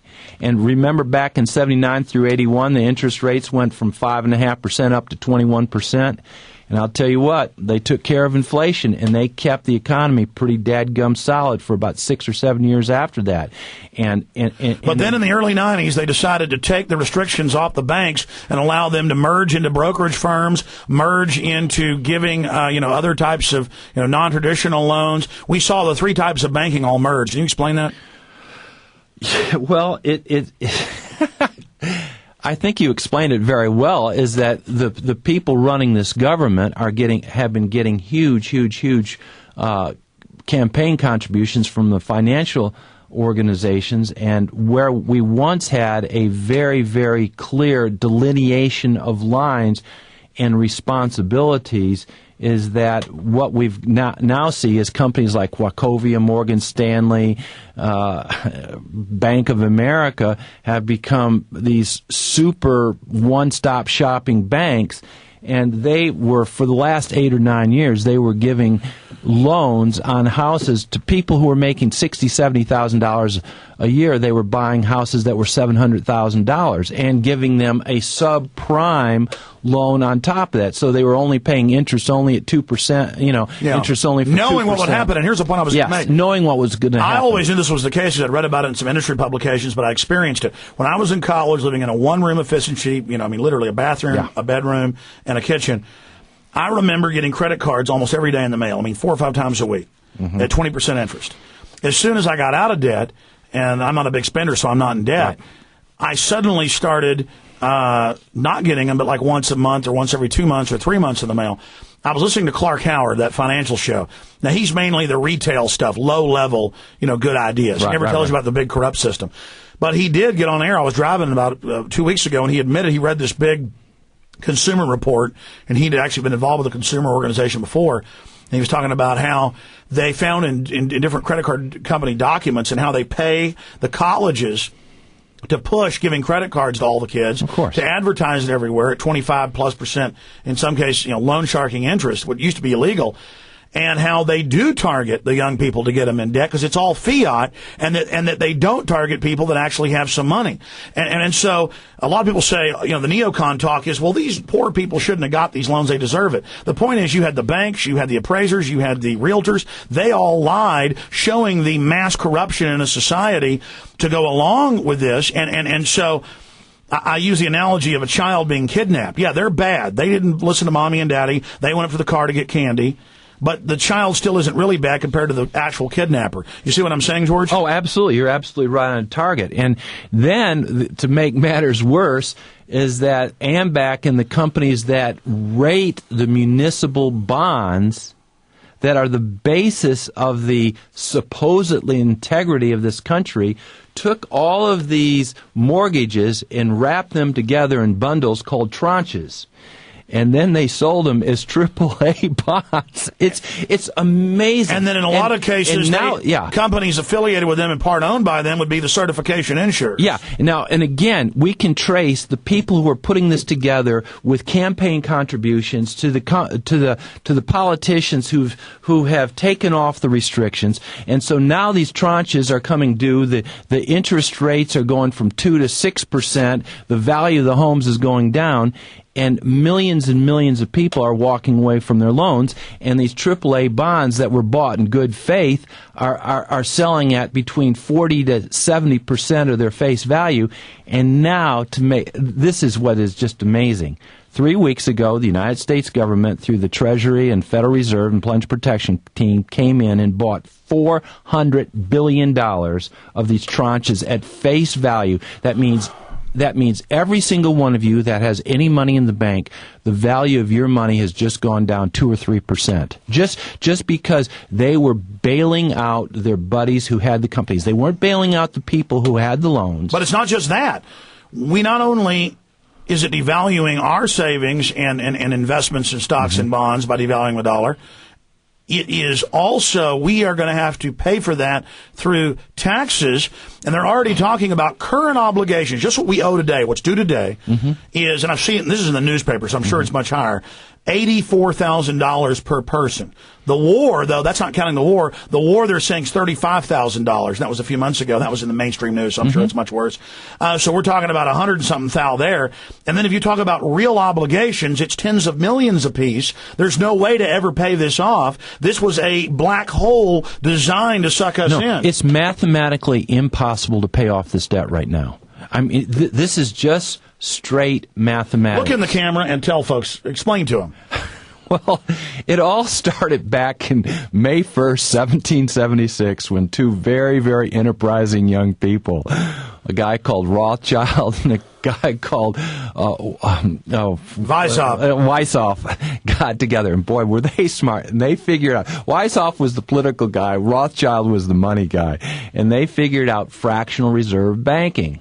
Now, they just give a little bit here and they give a little bit there, and everybody's happy at the start. And then everybody gets a little happier, but they're just eating away. They're the little termites, and they create what's called fiat currency. Now, fiat currency is the devil. It is the stuff that they talk about in the Old Testament. It's the stuff they talk about in the New Testament. And it's the stuff called usury. And it's taking money from you and me for not doing anything. And our founding fathers, every single one of them, Madison, Jefferson, Washington, all of them, Paine, all talked very, very specifically about not having usury, about having a financial system that was based upon a public currency with hard assets. A dollar is defined in the Constitution as so many grams of silver or so many grams of gold. It is not a piece of paper. It is a value. It is a value to keep your life and my life a better life. And from 1792 through 1913, when this country had huge expansion, 15% growth rate some years, on average is about that 10. There was only a 76% inflation during that period of time. Since 1913 and the introduction of the Federal Reserve Banking Act, we've had 22 to 2,500% inflation, and most of that has happened since 1980. And people don't see this. Not only are they losing their jobs, that's why, even if they've gotten some raises, that's why over a decade they aren't as well off as they were, because that inflation is destroying everything. Yeah, a dollar today is 2 cents in 1913. 2 cents in 1913 is equivalent to $1 today. That is how absolutely insane that is.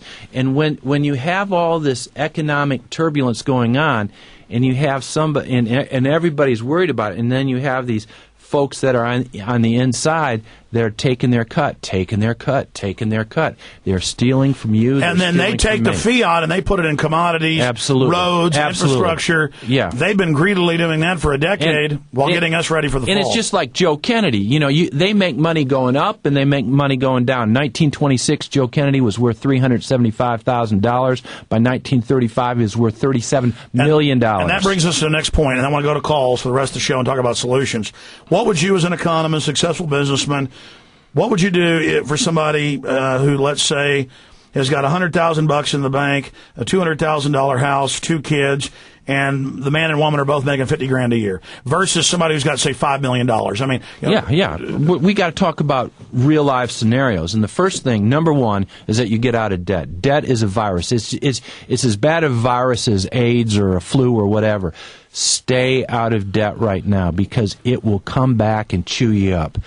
Number 2 is get work that you appreciate, that you like. Number 3 is that I believe that you need to put between 7 to 15 to 20% of your total assets into a hard commodities, whether that be gold or silver or platinum or copper. Most people are talking about gold and silver. Now, clearly, gold and silver have had huge run-ups in the last 3 years.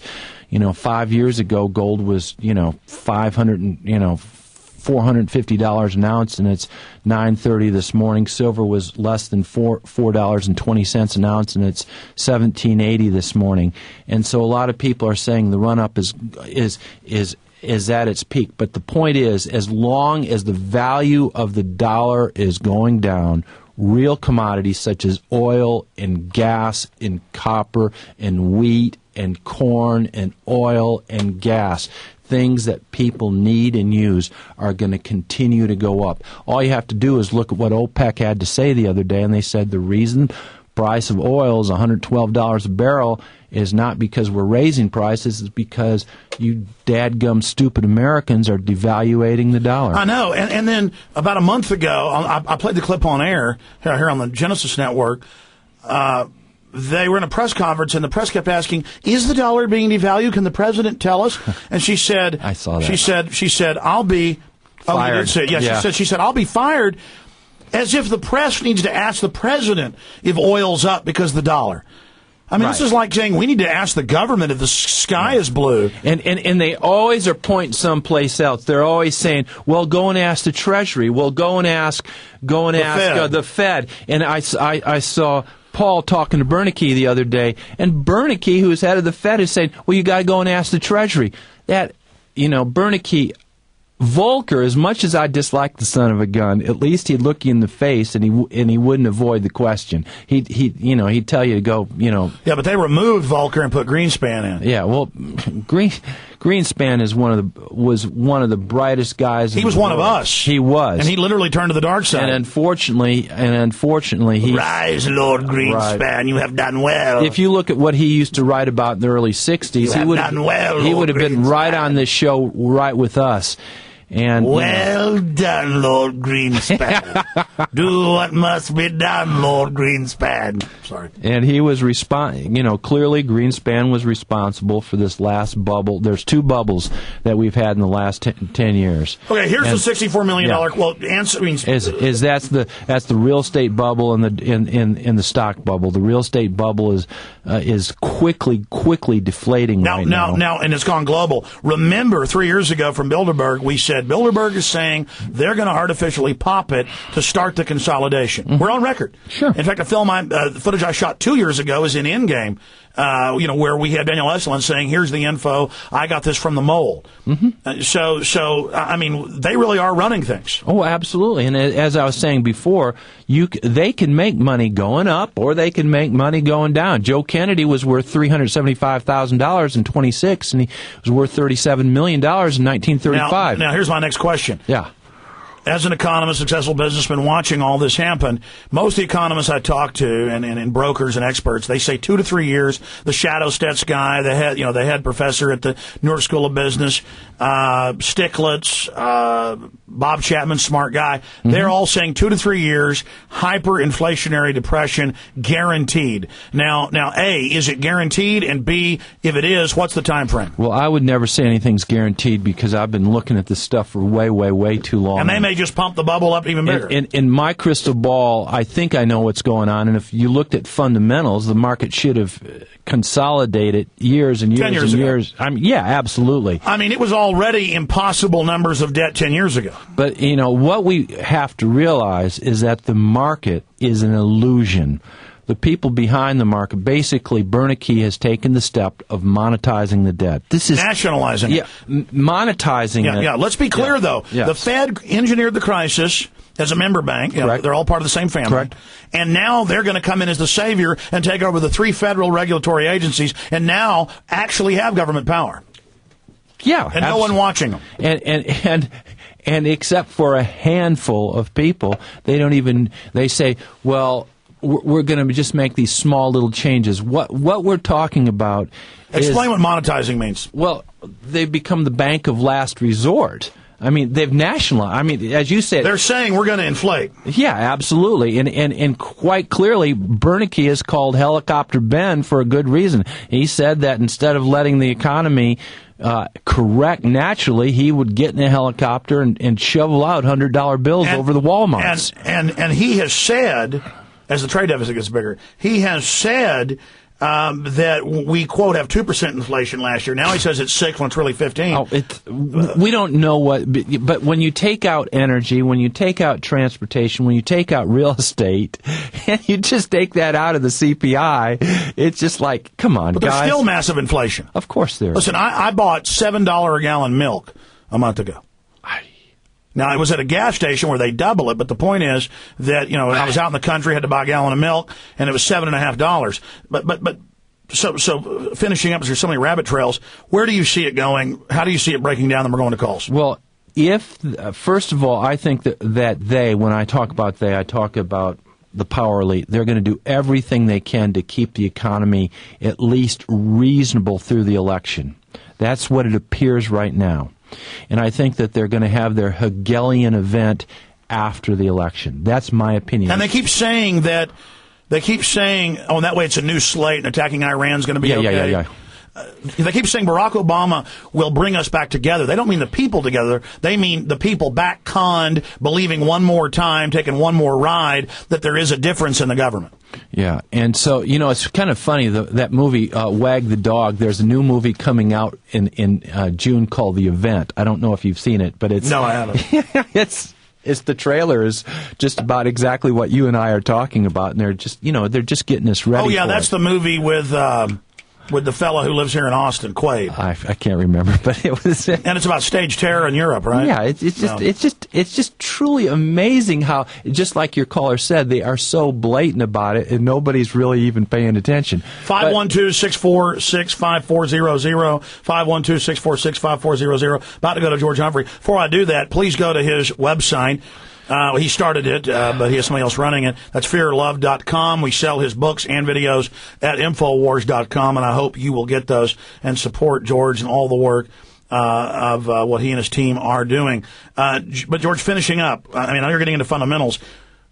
More on how somebody would protect themselves, but first, I want you to get a little bit into, I understand you're not making a prediction here, but if you had to forecast and say dead reckoning, just like you're in a ship 500 years ago, I think if we sail 100 miles this way, we're going to run into this island. Well, yeah. That's easy to figure out. And, if you extrapolate what's going on, and it looks pretty clear to me that in the second or third quarter of next year is that there's going to be some real difficult times.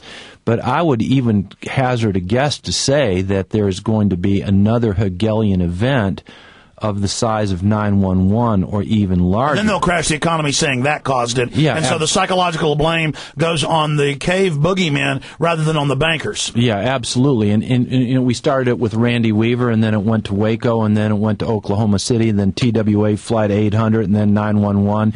And, all you have to do is look at the rabbit trail, and it's pretty clear that this is probably going to happen unless enough people wake up and start saying, no, we're going to take and exposing the government-sponsored terror paradigm. And so basically, we have a little bit of time, and that little bit of time is extremely precious. So there's 4 areas that I'm really talking about: taking care of yourself financially, taking care of the food that you eat, taking care of your exercise and your health, and creating community. Those are the 4 things, because we have to be focused. We have to put our intention on solving the problem, not just looking at the problems right now. And I agree, we should have a positive attitude, because then that draws people to us. People believe we can affect change. I've always actually been real positive in that I've said we can win, we can fight back. They're not gods, they're not invincible. We can change history, but we can't infight and sit around ninnying. But then some people say I get negative because I talk about all the bad. I am trying to show people how serious it is. It's like showing somebody a cliff, or showing a kid a dead squirrel in the street and saying, don't go out in the street. It's not negative. It's taking something negative and making it positive. I'm actually a very positive person. Absolutely. And as you know, I go to India every year, and Mahatma Gandhi is one of my true idols, and he's a person I've, studied all my life. But a lot of people think Mahatma Gandhi was a totally nonviolent person, but no, he was not. He believed in what was called ahimsa, or the least violence necessary. And he said it was better for a man to go to war and fight and kill others to protect his country than be a coward and say that he was for nonviolence. To be for nonviolence and to be for peace takes you're trying. Takes a courageous heart. Yeah. And I'll tell you what, where you have done just wonders is that your courage is just unbelievable. Oh, come on. No, I'm telling you, and everybody knows it,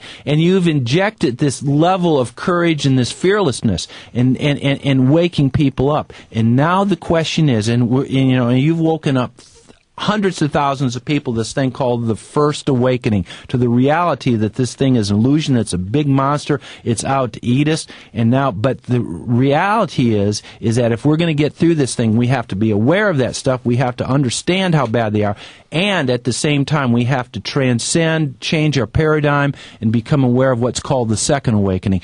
Be aware of our own personal power. Well, I agree. I mean, it is about awakening because the average person is in a dream state. They admit that after an hour of TV, you go into a low dream state. Yeah. Video games even lower. I mean, just Google it. It's mainstream news. And the average person is like sleepwalking. That's why they don't want to talk to you. They're like drones. And I want to shake them up and wake them up in the bad, not exercising, sluggish, endorphins, bad food, but also not thinking. They admit that's why one big reason that Alzheimer's is exploding. The brain is just shutting down. Well, there's no question about that, and I'm writing a new book right now, and other people are talking about this. There's many other people. There's 4 things. We've got to stay out of debt. We've got to make sure that we eat clean and healthy and fresh food. We've got to increase our exercise. Unless you use this beautiful machine called our body and really take care of it, you're just, you're not going to be powerful. And most importantly, use the most important muscle in the whole world, which is our brain and our heart together. Consolidate, bring the left and right together, and be aware that God does not make junk. We are part of God's creation. We are co-creators in this universe, and the Illuminati has done everything. Well, no, that really is it, because the Bible says that we're made in the image of the Creator of the universe. Absolutely. And look at what humans envision within decades is built. I mean, we haven't even begun to realize what we can do. Our potential is unlimited. It's like for the last 100 years, we've had this television in front of us. And they're greedy. The globalists know that. They're afraid. Yeah. They really do want to suppress us. Yeah. That's why they put sodium fluoride in the water. I mean, admittedly, that's why they give us shots, is Aldous Huxley. That's why they're spraying the skies with the chemtrails. And have you heard they're now admitting they're doing it, but saying it's for global warming? The Department of Energy came out and said, we added it to fuel, we're spraying, shut up. And the amazing thing is I have some very, very aware friends that if you even say the word chemtrails, is that they go ballistic. The conditioning that has been put on people in this nation is just unbelievable. I mean, the people of this country, that they won't even look up and see what's going on. And so that is the hardest thing to change is a person's mind. But the first and most important thing is to change our own mind, to change our own paradigm, and realize that this television set that we've been looking at called life is there's more than one channel. There's a whole bunch of different channels, and that we can turn the channel, and the Illuminati don't want us to be turning the channel. No, I agree. That's a good analogy, turning the channel. And I want to get more into this. In fact, maybe the show will go over a little bit into the next hour if you've got time. We need to go to calls right now. Great. But I want to get back into this. Let's move quickly. George in Indiana, you're on the air worldwide. Go ahead, you're on the air. Yeah, Alex, a couple things. One is, to all your audience that may have people out there thinking about the Republican and Democrat, you know what the definition of an idiot is? That's someone who tries the same thing over and over and expects a different result. And we're never going to get anything but what we got with those people in office. I agree with you, banging their head in the wall. Now, the next thing is, and this is to Lord Rottenchild and all these people out here screaming about this fake global warming. There's something very serious. We have a global catastrophe. And, Alex, I don't know if you've talked about this. I might have missed one of your shows because I try and watch them all. But we have an island of trash floating in the Atlantic. Pacific. Between California and Japan that's twice the size of the United States. Why in the heck ain't he talking about that?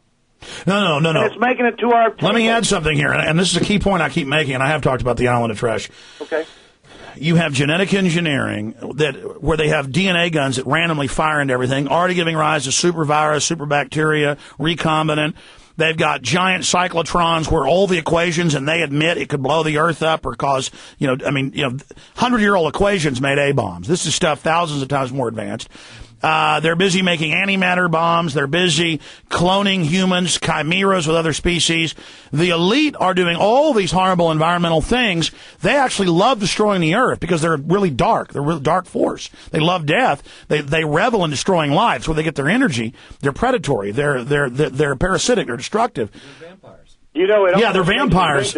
We've been invaded by aliens because how could another human do something to another human and not expect... George, comment on their nature. In fact, I wanted, after we took calls, and I appreciate your calls, sir, great point. Why do they love hurting beauty? Well, again,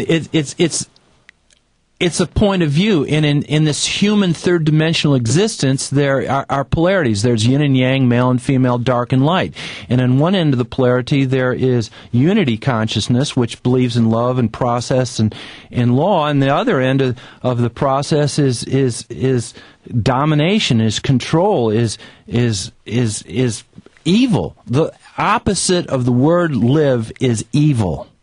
And when you're not living in God's universal laws, you're acting evilly because you're shutting down life. That's right, breaking the law. They have they're like raccoons. If they can't take it, they scratch it and they defecate on it and they destroy it. And just like we talked about the movie Wag the Dog, is that all of these vampire movies are telling us right to our face that the elite have this separation consciousness. They believe that their only power is by taking from others, by taking from the blood, which has always been the metaphysical example of the soul. And it's so obvious, and you can go to any movie theater, and in the trailers there's always at least one or two vampire movies. They are programming the stuff into us so amazingly. It's really a big game. And if we can see it as a game, instead of reacting in fear, but if we can see it as a game and kind of laugh at it, but at the same time realize that we have to be soldiers and stand up against it. I want to drag them all out in the sun. Well, absolutely, and that's what you're doing with the show, is that you're dragging them out in the sun. And the important thing is that you've been doing, every single person who's listening to you today has to gain and gather their own power and make a decision. Which side are you on? Do you believe in law and peace, and do you believe in love, and do you believe in God, or do you believe in this vampires?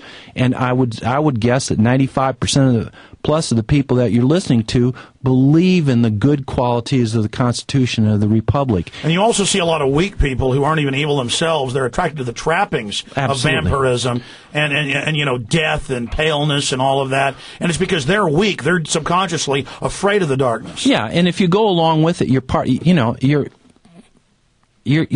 it, and you have to make a decision. We're human beings. And I'll tell you this: at the end of the day, the enemy is weak. They've gotten the high ground because we were blind working down in the fields, but they are weak and they are scared. You know what? I do see fear in the elite's eyes now. There's no question about it. 10 years ago, because they know we're gonna get our hands around their chicken necks. We as human beings are powerful. We are multidimensional beings that have far, far more power, and there's far more power in universal law, in truth and love than there is in separation and domination and hate. That's just a metaphysical principle. But we have to, this existence that we're having right now is a way for each of us to learn. It's a contrast, and we can become aware of it. And it depends upon where we put our attention. Life is a journey. It is a test. Yeah, absolutely. And it's a wonderful time to be alive. It is a wonderful time. No, we're blessed to be alive in this tribulation. Absolutely, because it gives us the opportunity to make the greatest spiritual evolution. Well, you always want to get into the spiritual now because I know over the decades you've gotten more into this, but it's true that I've also caught a lot of those teaching atheism and teaching humanism that their real leaders are really into the occult, and they know there's power in it, so they want to blind the mass to the fact that it even exists. The old thing of the devil's biggest trick was convincing you nothing was there. Can you speak to that? Oh, absolutely. And the biggest thing that they have going is that they want us to be disconnected from source. Because the law allowance and the law of attraction is that we are part of and basic. Atheists always bemoan that we're made to be spiritual. Yeah.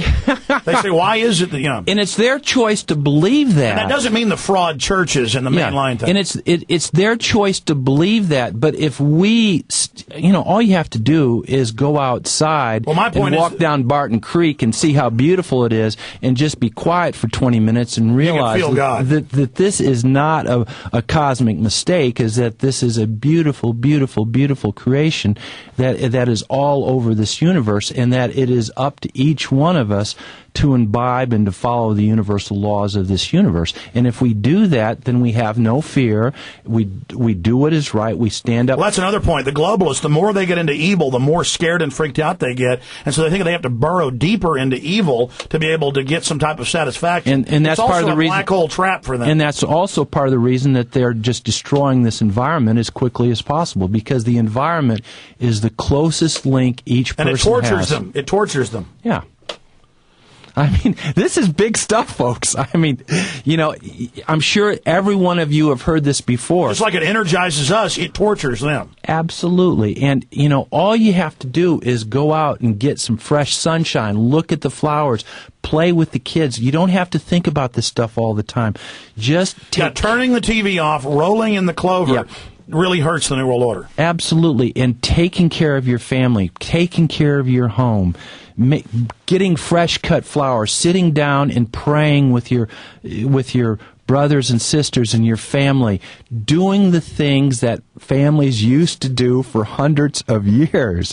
And this is not some stupid, out-of-the-way thing. This is what life is about. Why are we here on this planet? Are we here to accumulate more and more stuff and more power, or are we here to become aware of what and who we really are? Absolutely. Let's take another call. Let's talk to Freedom in California. You're on the air, Freedom. Hi, Alex. Good to talk to you again. I sent you an email a few days back regarding the call last time I called in last week. I was wondering, have you had a chance to look at that as far as the CNN, the fake video stuff? Yes, I have, with the no planes hitting Tower 1 or 2, and it's just more of the same stuff. But this show we're talking about the economy and the whole global system right now. You're welcome to call in about this if you want, but I'm not going to get off into a discussion about it. Okay, sure. As far as solutions, can I raise something in regards to solutions? Yeah, you can talk about whatever you want, sir. Yeah, we have a choice when the New World Order cracks down on us. They come and arrest us, they break down our doors, they arrest us on the street for different things. We do have options. We can go into court, and there are papers that we can file. And I'm not talking about liens or anything like that. I won't bring up what I did last time. There's something called consent, and we are ruled. The government rules with the consent of the governed. And if we didn't agree to certain things, just because the collective, and it's assumed that the collective has agreed to certain things, the individual hasn't necessarily. They have to have the individual's consent before they can do things. Well, I agree they have in the past. There's a process of moving us off the English Anglo-Saxon common law onto this imperial force majeure law of the gun. And so, I mean, but yes, you can get remedies. And I certainly people should investigate the law and learn their rights and, learn and question everything. Question what a doctor is giving you. I mean, all of it. I wasn't poo-pooing anything you said about that. Okay, well, I just think there's going to court and dealing with this stuff quite a bit. It does have a lot to do with intent, because you have to intend to break the law, so intent and consent. So one of the things that people are doing now is filing a notice of intent of non-consent, and it's not going to get people. It's not going to get anybody in trouble. Okay, well, listen, I appreciate your call, sir.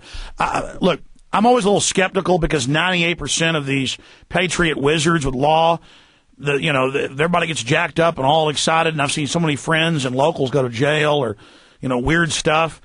But knowing just the Bill of Rights and Constitution and demanding procedure, demanding a trial, demanding witnesses, a lot of times they will just drop your case. They'll try to threaten you into plea bargaining up until that point. George, any comments on that? Well, unfortunately, in this existence that we have right now, what we came into in this republic is that we had Christian common law, English Christian common law, that put the individual first, and it looked at the whole situation. And quite clearly, in the last 75 years, we've gone from Christian common law to UCC law, which takes care of the corporations.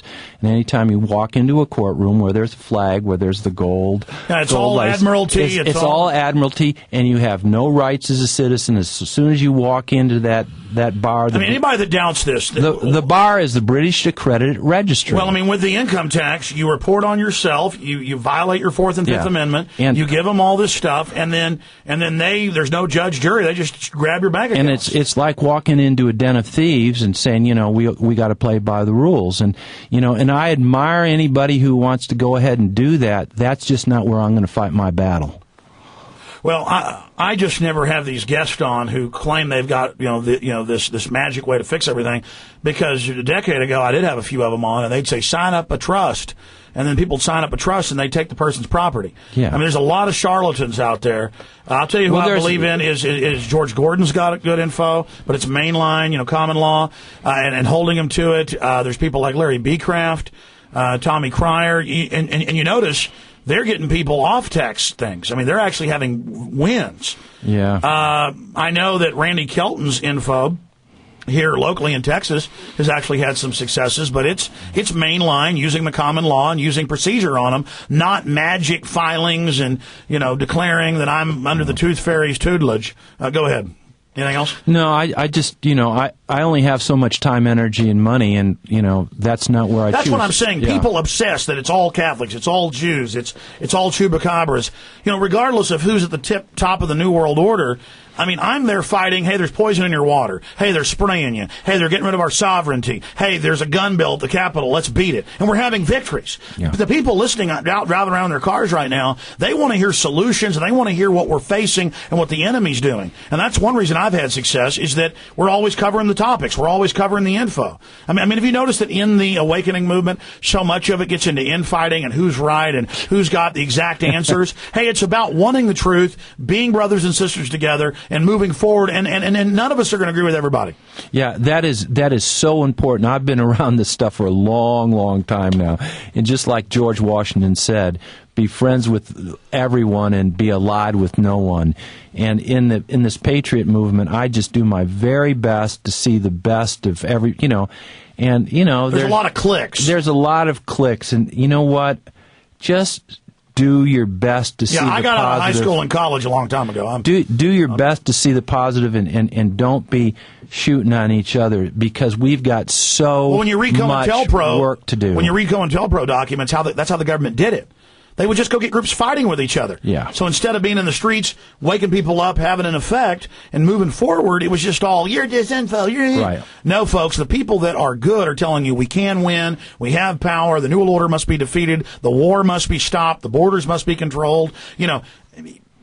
Look at the fruit, too. Look at what people produce. Is it dissension and infighting, or is it waking people up? And the thing about this is, a lot of people are afraid to get really involved in this because they think they're going to lose friends, or they're going to lose social situation. The best friends you've ever known. And I guarantee you, if you're sitting on the fence right now, you will find the most awake and alive and the most vibrant people in the world who are doing this stuff. Absolutely. Let's take another call here. Let's talk to Steve in Las Vegas. Steve, you're on the air. Hey, how's it going? Good, my friend. Good. Hey, I just want to say that you have an awesome show. I appreciate being on the show. You guys are doing a great thing. And I was just recently, heard about your show and everything, and I'm amazed at all this stuff that's going on, and all these people are just blind. I admit I was one of those people. And I got to find out about Ron Paul, and oh my gosh, my brain is like... Ron Paul has been a great window. People said he's not hardcore enough. He's not. No, he is. He woke up 30+ million people in the U.S. That's the numbers. And now they went from baby food to now they're getting the steak and potatoes. And I'll let you continue to comment, but I want to hear George's take on that. Ron Paul is my hero. The guy is... I've spent time with him. The guy is he is just Mr. Integrity.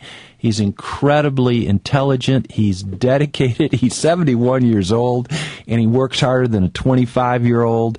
He is so articulate, and he keeps it simple and focused, and his heart is full of love. Amazing guy. Go ahead, sir. Go ahead and finish up. Okay, and my thing is, we know who these elitists are. We know the Bilderbergs. We know where we have insiders knowing where they are, where they meet. How come we just don't take care of them? I know we're not supposed to use force. Well, here's the deal. They've built an evil hierarchy around them, and half the time it's their own minions killing them. It's like shark teeth. The evil mechanism's been set up just because there's less than 100 top globalists. They need to be brought to justice, then they need to go to prison. We first have to expose them fully, but it's the system itself. See, this is a self-fulfilling machine. You want to explain how institutions work, George? Well, it's all based upon the pyramid, and the pyramid as a system has been used for a long time. It was especially effective during when not Morocco. What's the country? Algeria was fighting for independence from France. And only a small number of people, 2 or 3 people at the top of the pyramid have all of the information. And then they give compartmentalized information down to the next level, and they have more information. And then those people give compartmentalized information down to the next level and down to the next level. So if you get anybody at the bottom or the middle or even toward the top of the pyramid, they will only have so much information that will be compartmentalized, and they won't know even who is around them. It's cells. And it's the ultimate power trip. They know they're poisoning the water. They know they've developed life extension technologies that they're going to get that we're not going to get. They know it's the ultimate power trip that we're down in this frozen reality with slow technological development, and they're in these technological spires. Yeah, and it's really amazing. Selfishness. You can go downtown Austin, Texas, and go down and talk to the head of probably the most controlled Illuminati corporation in Austin, Texas, and the odds are that the fellow or the woman who's in charge of that won't be able to know the whole picture because they're at a relatively low level. They really think that they've been able to rationalize what they're doing. That's the problem, is that most of the people that we're dealing with... here's another example of compartmentalization. Is that an African UN AIDS worker giving people smallpox shots doesn't know it had AIDS to put in at the factory. Of course he didn't. In fact, most people at the factory didn't know. It was a special engineer went in and added an ampule that was then distributed into the lot. Well, bringing it even closer to home, whether you're in Rhode Island or Austin, Texas, or Portland, Oregon, you go to any school where they're pushing all these vaccines that are full of thimerosal, and the nurses think they're doing the right thing. They don't know. They're ignorant, and that's why honest information is so essential. Hey, George, we want to end the show right now or do 10 more minutes? 10 more minutes. I love it. We can do whatever. Okay, great. Let's continue taking calls. Thank you, Steve. Let's talk to Roger in Minnesota. Go ahead. Yes, gentlemen, you do a great job. I have 2 quick questions. First of all, I've been listening to probably about 3 years, and I was really excited when you expanded to the hour, but it's kind of like I'm semi-retired, and it's kind of like I'm addicted to your show, and I just can't not. You're not addicted to the show. You're addicted to being awake and at one level higher outside the box. Doesn't mean we have all the answers, but we're searching for the truth. Right. And so you're addicted to fully awakening and activating your soul, not just being frozen and truly being dead and living life never being alive. That's a pretty good addiction right there. Well put. But I guess my question or issue on that is, with so much going on and so much developing, and with everything in life requiring a balance, how do I find the time, whatever, to keep appraised of all this? I don't know if I can spend 4 hours a day. Sir, I don't think you should. I don't think you should. You should listen when you want to, but you should, instead of listening, once you know about this stuff, check out what we're saying, find out it's true first, spot check some stuff, and then get the new drug war film and realize that that's your good work. Not that you need good work to be a good person, but you should want to do that. You should want to make copies of that or Endgame or Road to Tyranny or any of the films I've made or films I carry. You should want to give them to people. Or once a week have a barbecue, have the neighbors over, make it fun. Say, hey, not all creepy and looking out the blinds. Oh, are they going to get us? No, this is fun. Come over to the pool and. Yeah. I'm going to cook veggie burgers, and we're going to sit here and watch this movie. And it's by making it a fun culture of awakening. So instead of making it hunkering down, oh my God, they're going to get me. And people always say to me, you're paranoid, you're scared. No, I'm not scared. I'm committed. I'm scared of doing nothing. I'm scared of not living this one life. I'm scared of not doing the right thing. I'm scared of not being who I should be and all I can be. You know, the stupid army saying, be all you can be. We all want to be who we can be, and I want to be alive. I want to fight. When I'm dead and gone, I want folks to remember my ancestors, well, my progeny, to say, this is a great ancestor we had. He cared about us. You see, I don't know how to explain this. Whether you believe in life after death or not, I believe we live on through the species, and I believe that even if it isn't my same spirit, even that there will be other men and women who will live and have passion and have love. And I am so in love with the idea of them walking on the moons of Saturn and building space stations and living to be 1,000 years old, and humans building things that we would think of God's building. That it is humanity. I live through the genetics. I live through. And now they've looked at the DNA, and it's like, billions of times more complex than they thought. I mean, it's like crystal cathedrals. I don't even know how to explain it. It's like there's so much more. I realize that I'm not going to die. I mean, even if you don't believe in God, you're not going to die as long as the species goes on. And the New World Order is so selfish, a lot of them, futurists write about this, suicidal nihilists, that they want to destroy everything for everybody. They want to kill everything. George, I mean, these are vampires that destroy their own nest. Beautiful. I love it. And as I see it, is that reincarnation. I believe in reincarnation in the more traditional levels, but I also believe in what you're saying, is that, in the DNA, it's a double helix. There's the genetics, which is living through your ancestors, and then there is the spiritual level, which is our soul.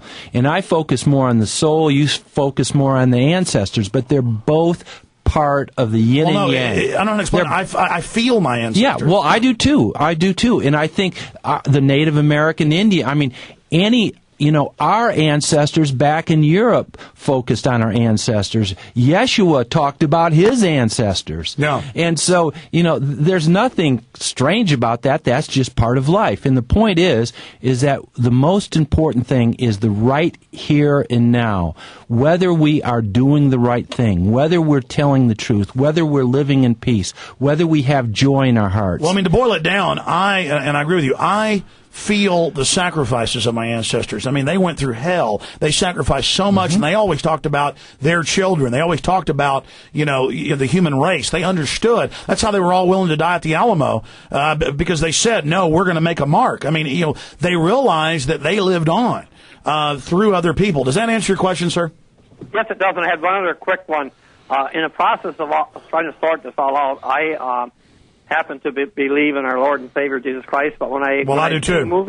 When I see movies like the Zeitgeist movie, which things roll, is a roll or a myth, it's really hard for me to sort this all out, because some of the parallels to the early Greeks or whatever, as far as virgins and resurrected, and it's all there. And so I'm saying, well, that's because truth resonates through all human cultures. But Zeitgeist, they've admitted they made a bunch of mistakes. I disagree with the first third of the movie, because they get a lot of main gods wrong and things, and so to me it's just a big distraction. They coupled one thing with something else, the Federal Reserve and the New World Order. I think it was a mistake. But moving on, thank you for the call. Two final calls, Mark and Will. Thank you, Roger. Mark in Florida, then Will in PA, and that's it. Go ahead, Mark. Yeah, Alex, with the 9/11 thing, I think that it's very difficult. It's not just hypnotism like on a TV, because I'm a hypnotherapist. I know when you hypnotize people once, but it's constant hypnotism, and people begin to develop a whole worldview. I did a 9/11, an advertisement in the paper to get a 9/11 group together just to see what would happen, and 4 people answered my classified ad that just said reinvestigate 9/11 and gave my phone number, meet up, and all 4 of them were widows, and I'm a widower. So I think it's very difficult for somebody coming on 9/11 to change their whole world view, and it doesn't always happen at once. Like one other fellow I talked to about 9/11, he just said, I couldn't face it. I took this 9/11 mysteries home, and my dad's, I'm giving it back to you. We just can't deal with it. And then a couple months later, he's on board now. Well, that's what I was about to say. I was about to say, when you plant a seed in your backyard at the end of winter, does it pop up one day later? No, a lot of times it pops up. A lot of times it pops up a month later, or a lot of times you have volunteers. That means a seed from 2-3 years ago. or if you bury a daffodil bulb, it doesn't necessarily come up every year, but then it comes up. So I'm just planting seeds everywhere. I'm firing and forgetting. I don't have, and like if somebody laughs at you or makes fun of you, move on. I have found 8, 9 times out of 10 down the road they come and apologize. Absolutely. And Alex, your analogies are getting better and better. And one of the things that this gentleman knows is that the strongest psychological defense mechanism for all human beings, black, white, or Asian, is cognitive dissonance. Once we invest our time, energy, or money into a concept, when we find out that we're going down the wrong road, we defend our previous point of view. It happens with everybody, and being able to have an open mind is not easy. I find myself defending things that aren't always right, and I go, oh my gosh, I've got a closed mind on this thing. So it happens to everybody. Everybody's been in the dark, and yet everybody is wakening up right now. Absolutely. Anything else? No, that was fine. Well, thank you so much, sir. I appreciate your call. Will in Pennsylvania, you're on the air with George Humphrey. Hey, guys, great show. Big fan, George. I just wanted to call in to tell you guys I feel the power emanating from. I think you should do this more often. It's like your yin and your yang. Well, it's funny you say that. I was going to invite George in again next week. I think you should do it on a regular, Alex. It's so freaking powerful. I can't. And earlier, with Nemo was good too. I think you should do this on a regular. I wanted to call you during the week about something. Maybe I'll give you a heads up on it. I'm really disturbed a bit about your interview with John DeCamp. You got Monsignor Robert Hupp is missing from the transcript as well. And this gives the Jesuit people, I don't think you're CIA for the record, Alex, but this gives them ammunition. Monsignor Robert Hupp was excerpted. Well, I mean, let me be clear. Let me be clear, sir, and I appreciate your call because this is the end of the show. And what a way to end this. I have interviewed thousands of people, and I've interviewed John DeCamp 4 or 5 times here on air. And there are people then that come and say horrible things about John DeCamp, who was a Republican investigator and member of the Senate in that state, whose private investigator's plane got blown up. He's been death threatened. And then people viciously say horrible things about him for exposing this. And I have listeners. I don't have anyone here that makes transcripts. Listeners, and we've asked listeners to do this, make transcripts of the show and send them in to us. So I have no memory of cutting some Monsignors out, but we do have great listeners who tend to be very intelligent. And, maybe because I believe the report, I don't even think his name was blacked out. I don't think DeCamp, I'm going from memory on this. This was like 6-7 years ago, maybe longer. I'm going from memory on this. I don't even think he said his name on air, or maybe, memory doesn't serve me on that. I've gotten some emails asking me about why'd you cut that out, and I haven't had time to investigate it. I just know I didn't do it. I mean, we have a lot of paranoid listeners, too. They think because the Internet's like a minute delayed that we're delaying things live on air. The radio stations I work out of, like KLBJ has a 10-second delay there. Folks, notice how it's almost like a mental illness that we're here talking about waking up, getting people to wake up, standing up for liberty and love, and we have power. That is not what the New World Order tells you. They tell you don't have power, there's nothing you can do, Al-Qaeda's going to get you, be afraid. And, I get it saying I'm coming up for Zionists when I have George in here, and I have Tex Mars in here, and I have Robert Galen Ross in here, and I have all these other guests, Dar Jamal exposing Israel, and I make films about it. I mean, I'm just not... I'd probably go overboard bashing Mexico. It's not a racial thing there either. They just are trying to invade the country. The government's letting them. So I try to be balanced and bring everybody together here. And it really becomes a constant distraction, like the gossip, like there's football teams fighting with each other in the Patriot movement. Folks, they're poisoning your water, your air. I don't even know how to explain it to people. George, it just drives me up the wall. Not that I'm being attacked over weird crap or, dug up stuff. That's exaggerated or made up. It's that I guess it's how they've conditioned us. It's the programming to just constantly chase our tail. Do you see what I'm saying? Oh, absolutely. And, getting exact and correct information is essential. And, we don't always get everything all right. But I think the most important thing is to look into the heart of the person who's putting it out there. And I've known you since you were 20 years old. And you're giving it your very, very best effort to wake people up. That's another thing. New World Order people don't work this hard. Yeah. They go to the club and they're into night lives of leisure. They're into not caring about anybody but themselves. And I'm the opposite, folks. And the point is there's so many. They have no discernment if they don't know I'm for real. There are so many good people who are awake and alive to this fire of sharing the information and the truth about the Fed and about the dark areas, but they're also getting to be more and more people talking about the second awakening, of awakening to our reality of our God-centered universal reality of light and love and the universal laws of attraction, of co-creation, and allowance. And when we become aware of those, the law of attraction, we become as powerful as we can be. Exactly. And I've said this to the New World Order, who I know has minions listening. They're putting poison in your water and your shots. You're with us, whether you know it or not. The globalists are good at making people think they're part of their structure. They're not. I want to defeat the New World Order. I want to stop them. I want to live. I want to help others live. And it's such a great insult to claim that we are, here doing something or here, holding something back or whatever. Hey, we tell you investigate. We're just telling you look into things. Don't trust the government. That is the opposite of what the government says, George. Well, I guarantee if you listen to Alex for 1 week, which I'd say that 95% of the people have done, is that, even though he yells a lot and he screams a lot, and I'm always telling him, chill out a little bit, I get around him too, and I start yelling and screaming because the passion is so real, the energy is so real, and that makes me feel alive.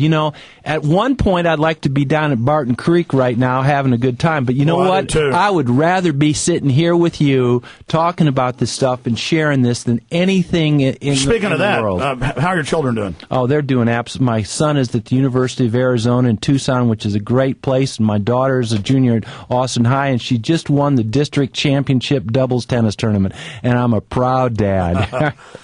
Man, I tell you, I think that's why we're going to win, because we're going to ask the FBI, the police, the globalists, their minions, look at your children. You know this system's bad. You know it's destructive. You know we're the good guys. You know John Yu's bad. You know Rockefeller's bad. You know Rothschild's bad. And you know killing Iraqi children's bad. And we just don't need to go down this road. And they got to breathe the same air as we do. The people who say no to chemtrails, say all you got to do is look up. And the number of people who had chemtrail-related illnesses last month was extremely high.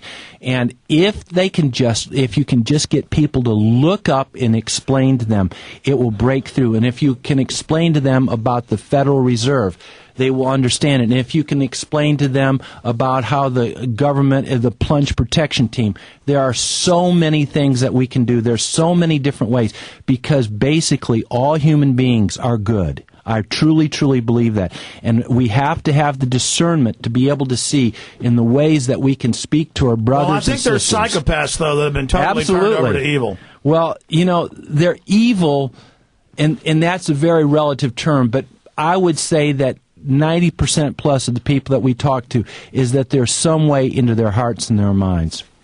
And, you just got to have patience, and just like Jesus said, don't cast pearls before swine, don't waste your energy on people who won't listen to you, but have the discernment. And with the law of attraction, if you put out the light, if you put out the love, if you put out the information, you're going to attract wonderful people. And creating community, whether it's here in Austin, Texas, or in Boise, Idaho, or in Los Angeles, or in New York City, create a group once a week in which you all come together and bring some food, and you say some prayers, and you sing a little bit, and then you talk about environmental, metaphysical, and economic issues. If there's millions of groups, they can't infiltrate them all. Absolutely. They can't. People stop getting paranoid. The helicopter flies over your house because you had a meeting with 10 people.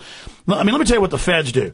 They go to militia meetings. I'm not saying militias are bad. I'm saying this is what's happened over and over again. Everybody hides out in camo, which sticks out in the middle of a city like a sore thumb. Everyone thinks they're being watched. Everyone acts paranoid. And it's always the guy saying, you can trust me. Don't talk to anybody else. He's a Fed. There's a Fed. Now, let's make pipe bombs.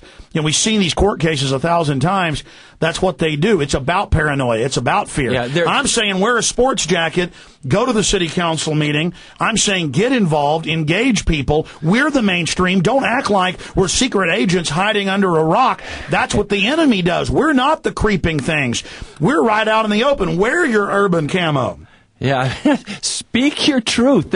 We have no reason in the world to be afraid of talking about 9/11 or about the coming economic tsunami or about the corruption of the neocons or about the Iraqi war. The momentum is on our side. Have faith right now. And I'll tell you what, when you do this stuff, it is so absolutely empowering. And I really want to come back to the fact it is essential to create a group of people that you can meet with and communicate with and have gatherings with to talk about this stuff and realize that you're not alone, to share good food. We do it here in Austin, Texas, and I learn every single week. There are so many brilliant, wonderful people who are contributing. And it's diverse discussions. It's not just one, It's all over the place. We have people who are professors at UT in music, and we have great music. We talk about the environment. We talk about economics. We talk about preparing ourselves. Understand, that doesn't mean you're for the carbon tax and global government. The enemy counterfeits everything that's real. Absolutely. And we have very, very precise and animated conversations about whether global warming is created by human beings or whether it's solar flares or whether there even is global warming. And the fact is, though, is that we have a safe forum in which people can express their notice ideas. The New World Order with political correctness says don't discuss. And then they claim in the name of diversity, really it's in the name of not having diversity. Yeah. And when you realize that there are so many people who are interested in this stuff, it is just amazing. We have doctors, we have chiropractors, we have lawyers, we have Indian chiefs, we have school teachers, we have unemployed people, we have people from all small business owners, and some of them were Republican, some of them were Democratic, some of them were Libertarian, but we're all realizing that the old paradigm of right and left and Republican and Democrat, that is an old paradigm. And the elite is threatened by that. Oh, absolutely they are. They are now. I think they went too far. People think they're invincible. They're not. They're not gods. And I think they know they've gone too far. So we're entering a very interesting time. In the minute or two we've got left, George Humphrey, fearlove.com. We also sell your video. And we also, about 9/11, we also carry several of your pamphlet books that are very inexpensive and some books on CD at Infowars.com. I hope you'll support George and myself and what we do here by going to Infowars.com and purchasing those. They're excellent, very well done. And I hope that you'll also get this new film because this particular new film, American Drug War, I'm in it, obviously. I consulted on it. We have met the enemy, and the enemy is our own government. People now know the government deals the drugs, or brings in the most of them, but they don't understand the full paradigm. This is a very important film, and it's got 3 hours of extras, so it's 5 hours, $24.95 at Infowars.com.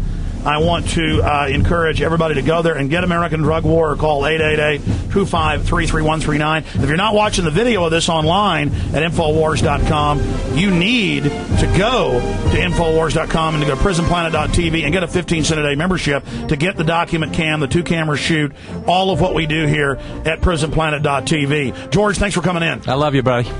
Hey, it was fabulous having you, and I want to get you back up again in the next few weeks. The listeners really loved it. All right, folks, we're out of time. We'll now meet my show in retransmission at Infowars.com. Take care. See you back tomorrow live at 11 a.m. Central Standard Time. That was great, my friend. God bless you. Thanks for coming in. For thousands of years, their dark order grew. Now, as they hail the birth of the New World Order, their great